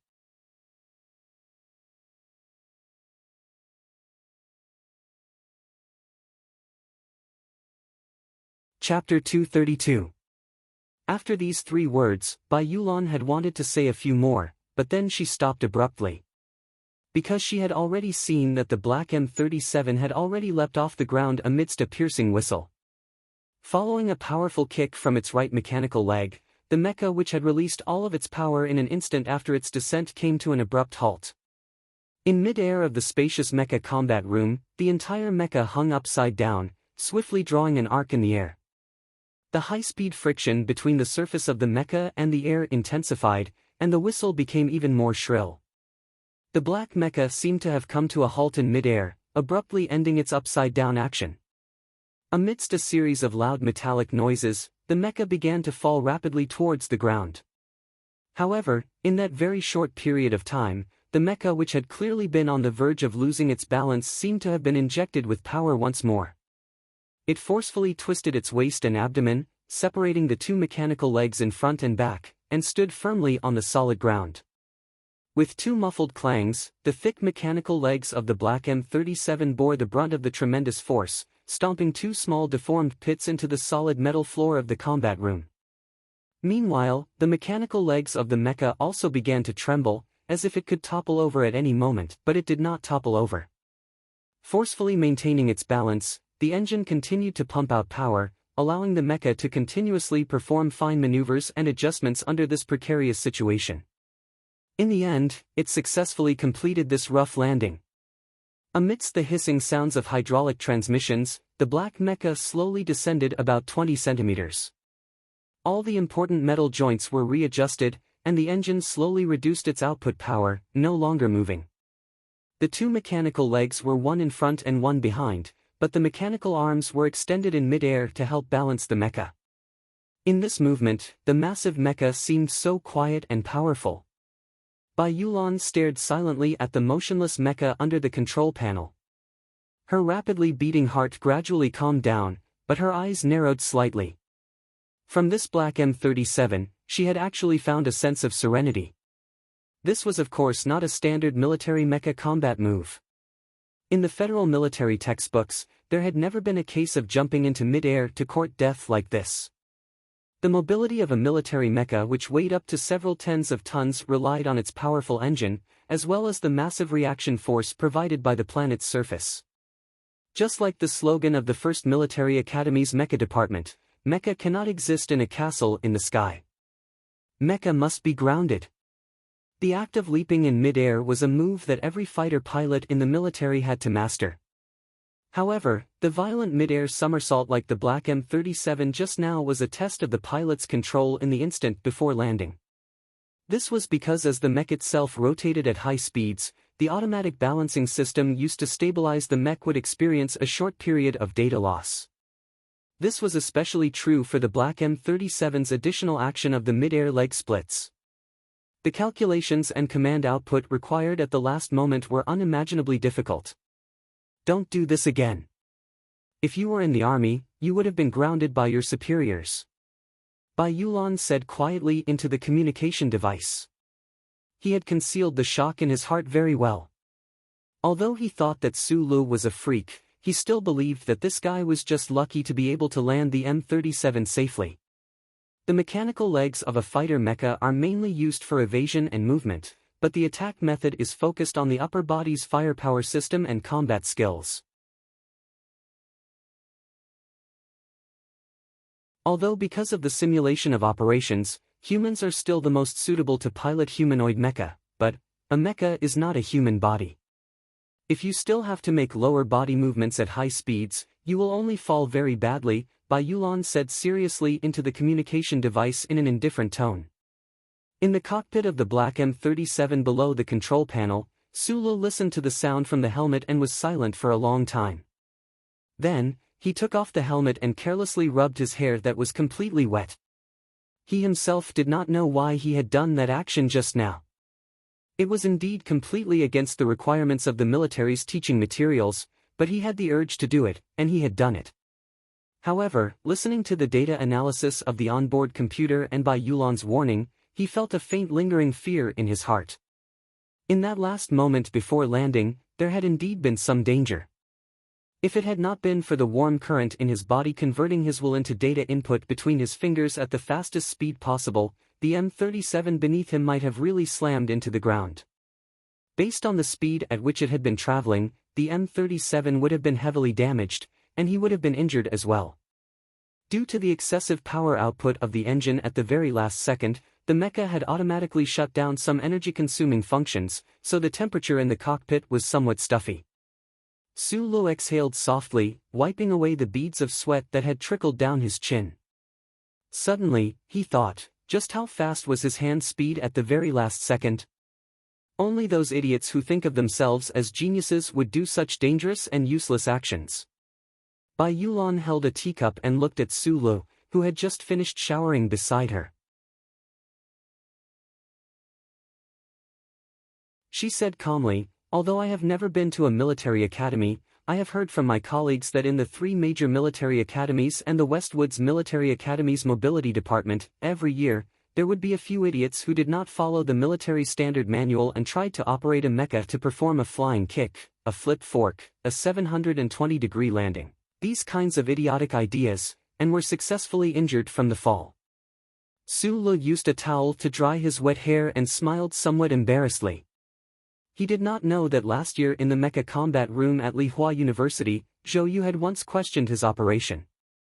After all, he had come from an unorthodox background. In Area H1's 6th level test, he had only known how to use all possible methods to dodge. How could he have known that mecha operation in real life was strictly prohibited from doing such things? But I feel that if these moves are mastered well, they should be very advantageous in close-range mecha combat. Sulu felt his arm go numb and he leaned back. A mecha's mobility mainly lies in its movement on the ground. Jumping into the air won't make your teleportation faster, and fancy movements won't make your attacks stronger. Bai Yulan took a sip of tea and said, "Actually, this is the same principle as close-range combat. I've observed your moves before, both your feet have never completely left the ground. This shows that you understand this principle very well." Sulu was silent for a moment. The 10 stances that Uncle Feng Yu had taught him were all strange and heroic body movement techniques. The footwork of both feet was indeed very strange, but in these 10 stances, there was indeed no leaping movement. In fact, both feet had never left the ground at the same time. Every step forward was a sliding step, and the distance between the feet was at most a few centimeters. Could it be that this was the reason? Su Li's eyes narrowed out of habit. Feeling the violent feeling of the mecha's legs in the air and the gravitational pull of the somersault, he felt that the combat between a mecha and a human should be different. Those movements made him feel very different, an indescribable feeling. "I'll be more careful in the future." Sulu smiled and said to Bai Yulan, "You can go back first. Thank you for teaching me so much today." These words were not out of politeness. For Sulu, who had come from an unorthodox background, to be able to operate a military mecha so skillfully in such a short period of time, it was definitely because Bai Yulan had imparted all her years of military experience to him. "Then I'll be leaving first." Bai Yulan did not stand on ceremony. Holding her teacup, she gently stood up and lowered her head to ask, "You still want to practice? We don't have any support staff at this time. If there is a problem, I'm afraid it will be more troublesome." Right now, it was already 11 o'clock at night. Su Lu did not want anyone to see him operate a mecha. Of course, he did not mind that there were no support technicians around. He nodded at Bai Yulan. Bai Yulan was silent for a moment. Before she left, she said, "Don't think too much. After all, you're not from the Lees of Philadelphia." Su Lu was the only one left in the spacious battle room. He rested for a moment, then walked over to the control panel and turned off all the data acquisition devices. He also turned on the automatic shutdown system outside the battle room. After confirming that it was late at night and that there was no one else around, he picked up the black leather case and jumped back into the cockpit of the M37. The cockpit was designed for a single person, but it had left some storage space, so there was no problem putting the black leather case inside. After passing the fingerprint check, he opened the black leather case and took out a set of clothes that looked very soft but were actually quite heavy. In reality, this was of course not clothes. It was an antique simulation system that Su Lu had modified after he had been inspired by the database in Professor Shin's laboratory. The external material of this simulation system was a type of polymer material, but inside, there were countless micron-scale sensor chips. It was extremely complex. If it had not been modified based on the design concepts of his predecessors, Su Lu would probably never have been able to create this thing. Staring blankly at this simulation system, Su Lu actually felt a little fearful for a moment. He did not know if he could actually succeed. His success in Area H1 had only been instantaneous. Being able to break through the defenses of Zhou Yu's mecha in that split second was all because of this. Li Xiaotong had invested 40 million. Other than the card he had given to Bai Yulan, most of the rest of the money had been invested in the modification of this simulation system. Compared to that, the workbench was really cheap. The interface between the simulation system and the M-series mecha had already been prepared beforehand. Although the input ports had long been removed from the later stages of the M-series mecha, the internal chip assembly lines had not been changed much. Su Lu began to carefully and seriously reconnect. Controlling a mecha was as crazy as driving a car, and modifying a mecha was as daring and reckless as modifying a car. Among the mechanical engineers of the Federation, probably only Su Lu, a student who had been led astray by Uncle Feng Yu, would do such a thing. After an indeterminate amount of time, Su Lu finally raised his head again and applied 2 drops of eye drops. Every strand of his freshly washed hair was covered in sweat. He exhaled lightly and licked his somewhat dry lips. Taking off his clothes, he put them into the black leather case and secured the case in the storage area. He pressed a button on a small tool in his hand. A faint blue light seeped out from his hand and quickly covered the entire cockpit. However, it did not penetrate the exterior of the mecha. Su Lu confirmed that this kind of interference would not affect the system of the mecha itself, and only then did he relax. He had already thrown away 2 of these little blue devices, and this was the 3rd one he had made. However, he was not worried, because the self-destruct mechanism of this little device was extremely powerful. Any attempt to crack the fingerprint lock would be blocked. No matter who picked it up, they would not be able to find out the true purpose of this little device. The structure of this little blue device was not complicated, but it could allow a person to temporarily hide under the brilliance of the first charter. Only the uncle's genius brain could have come up with such a nature-defying design. Su Lu took a deep breath and looked quietly at the blue light in his hand, drawing courage and confidence from it. Since he was the uncle's only student, his modification of the simulation system would definitely not fail. Wearing only a pair of underwear, Su Lu sat in the stuffy cockpit of the mecha like a naked and restless baby. After putting on the simulation system, he felt as if his body was covered with a heavy silk blanket. Every inch of his skin felt slightly taut. This phenomenon of the complete opposite of the sense of touch and pressure on his skin made it difficult for him to get used to in a short period of time. Plugging in the power supply and restarting the initial operation, the computer system was re-authenticated. The simulation system began to operate, and countless numbness appeared on his naked skin. Gradually, this feeling disappeared, but there were still some small prickling pains, as if many ants were courageously advancing into his pores. Fortunately, this feeling did not last long, otherwise Sulu would definitely have thought that the awesome engineers of the previous generation had designed this kind of system purely for extorting confessions through torture. The cockpit door slowly closed, and the sealed air hissed for the last time. Then, the engine behind the tall M37 began to roar. However, Sulu could no longer hear the sound. He could only look nervously at the data display in his helmet, waiting for the moment when the simulation system was completely connected. The black M37 still stood solemnly in the middle of the combat room. In the cockpit, Sulu closed his eyes and slowly felt the wonderful sensation on his skin. Then, he began to mobilize the power in his body. A slightly scorching warmth flowed according to his will, quickly occupying his entire body. Following those wide channels, it passed through his bones, tendons, blood, and flesh, releasing slightly onto the surface of his skin. The simulation system collected physiological signals from the human body's muscles and skin. Sulu seemed to have found a way for the simulation system to also identify the power in his body. This dual signal collection was the key to success. However, he did not have the slightest bit of confidence.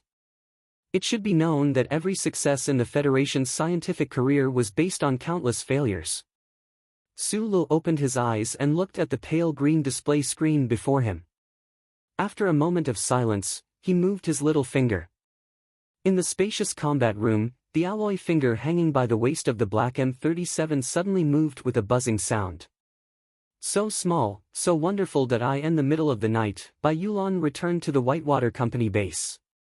The CEO's office had specially allocated a mecha combat room for Team 7 to use. At this time, only he and Sulu had the password to enter. He opened the door and saw the scene in the combat room. Subconsciously, he stopped in his tracks. Because of Uncle Kong's final words in front of the Peninsula Hotel in Hong Kong, Bai Yulan had been guessing Su Li's true identity. That was why he had mentioned the Lees of Philadelphia earlier.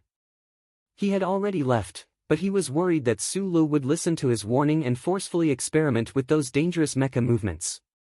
So, he had turned back halfway. As one of the most cold-blooded and powerful pilots in the federal military, Bai Yulan had a lot of hidden abilities. He had even completed those dangerous movements before, and had done them even more beautifully. So, although he had been surprised by Su Li's comprehension, he had not thought much of it. After all, the purpose of a mecha was to attack the target, not to perform. However, at this moment, he saw a black mecha moving quickly in the combat room using a strange movement technique. At the highest level of speed, it actually moved and leaped easily, and then executed a mid-air chopping and somersaulting move. Bai Yulan's eyes narrowed.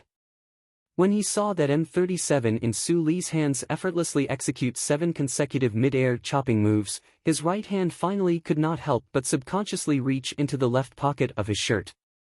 He, who had never smoked, silently lit a cigarette for himself. He focused on that black mecha moving quickly and crazily as it moved forward. Even if this was a performance, this kind of ability was a little too frightening.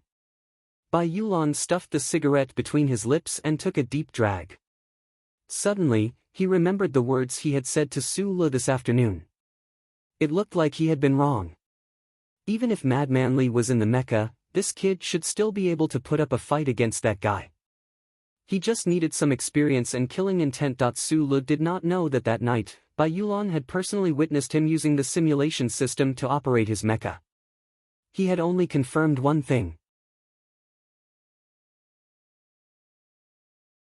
Although that modified simulation system still had many flaws, such as being too inconvenient and slow in collecting data, it was already able to provide him with powerful support, allowing him to operate his mecha and perform those unimaginable moves.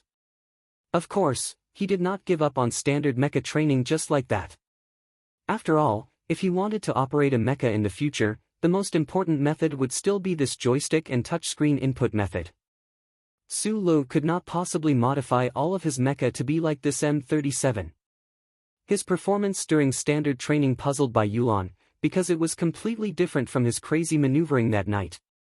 Moreover, Bai Yulan also noticed that M37 seemed to have been modified in some way by Su Lo. Su Lo was not worried that Bai Yulan would find out anything, because he trusted him, and he had to trust him. If he did not even have a trustworthy companion by his side, this kind of life would be a little too troublesome. Just like that, dozens of days quietly passed by in this kind of boring repetition. Zhou Yu had long been discharged from the hospital, and the little baby was now even cuter than before. However, the distant wedding date made the minister's wife somewhat displeased, while Zhou Yu's brother seemed to have sensed something. During this period of time, Su Lo had gone to Hong Kong 4 times to speed up the process of helping the Nutshell Engineering Department develop the MX Mecha. After all, an undercurrent was already surging towards that Senator Macklin, and the Empire was also making good use of this opportunity. After some thought, Su Lo decided not to let his personal hatred affect the interests of the Federation. Under the accompaniment of the muffled rain at the end of August, Su Lo and Bai Yulan once again boarded the high-speed rail, heading towards Hong Kong with great familiarity. However, at this time, neither of them could have imagined that there was a problem waiting for them.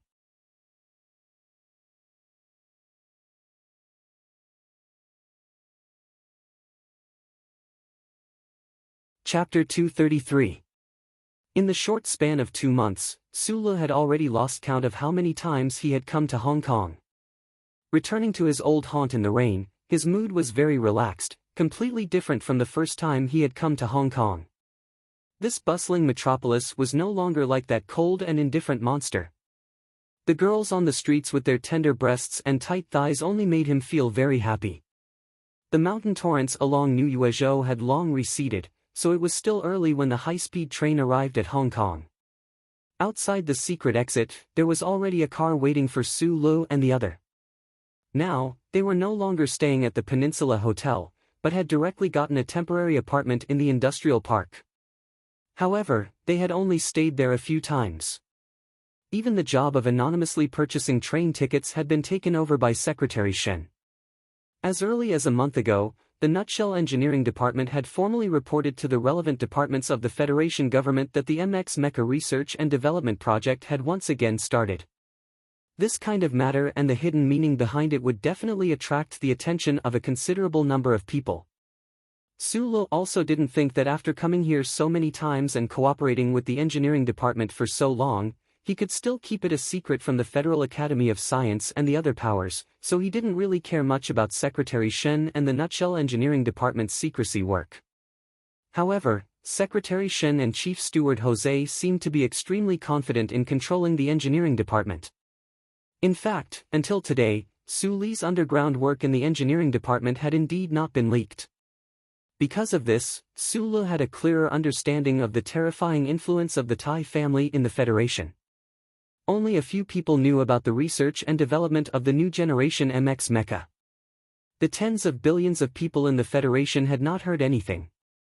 For them, the quadrennial Federation presidential election was the most important thing in their lives. Although no one had forgotten the shock caused by the terrorist attack on the peace concert in the 4 states during the summer holiday, it had also become a part of the presidential election. The leader of the anti-government forces, Nan Shui, accepted an official interview with the Federation News Channel for the first time. He sternly denied that the armed forces in the mountains had anything to do with this terrorist attack, and also sternly condemned this violent method of harming the innocent. The anti-government forces used this extremely sincere gesture to slightly reduce the anger in the hearts of some Federation citizens. However, there were still more people who directly targeted them. Normally speaking, on the side of the presidential election, Senator Pabre should have remained silent after expressing his condemnation. Because at this time, every time he defended the anti-government forces, his political opponents could interpret it as, in order to protect his political capital to participate in the election, that illusory peace agreement, Senator Payable did not hesitate to turn black into white, forget his own position, and speak up for those butchers. However, this respected member of parliament stood up bravely with a determination and stubbornness that was completely different from the Federation politicians. Through the glass of the freight car, Sulu looked at the campaign posters on the street and narrowed his eyes. The background color on the posters was pure dark blue, and there was a silhouette in front. It was the silhouette of Senator Pabre when he arrived at the Green Dragon Mountain Airport by military plane on the last day of last year. The silhouette was very clear. The lower hem of the senator's windbreaker was blown up and then turned into a campaign slogan. "That's our president." He thought of the sentence Shi Qinghai said in the bar. At this moment, he naturally understood the deeper meaning of Mr. Shi's words. Although Sulu very much appreciated the attitude of this fellow countryman, he had to admit that this approach was difficult to please in front of the voters. The public opinion poll conducted by the Federation News Channel the day before yesterday had already proven the problems caused by the attack on the concert and Senator Pabre's attitude after the incident. The election combination of Ross and Macklin was almost as good as Pabre's. "This is our president," Sulu said to himself in his heart. "There's a situation in front," the truck driver suddenly said in a deep voice.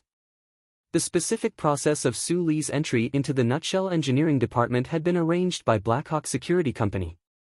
With Shui Nian's identity, it was naturally impossible for him to always be their driver, so the current driver was replaced. In the past few days, there had been no problems, but what happened today? Su Lu glanced at Bai Yulan and was infected by the calmness of this delicate man. The worry in his heart was slightly reduced. At this time, the truck had just driven from the industrial park to the engineering department when it was stopped by a checkpoint. It was obvious that this was a temporary checkpoint. Su Lu looked through a small crack at the black-clothed guards near the checkpoint. He suddenly felt that they looked familiar, and his heart skipped a beat. "People from the company," Bai Yulan lowered her eyes and said softly. Supervisor Jose had already prepared the entry and exit documents for the truck, but the guards at the checkpoint didn't seem to see those documents at all. They directly got on the truck, turned off the engine, and then opened the back compartment. Under the cold muzzle of the gun, Su Lu and Bai Yulan got off the truck.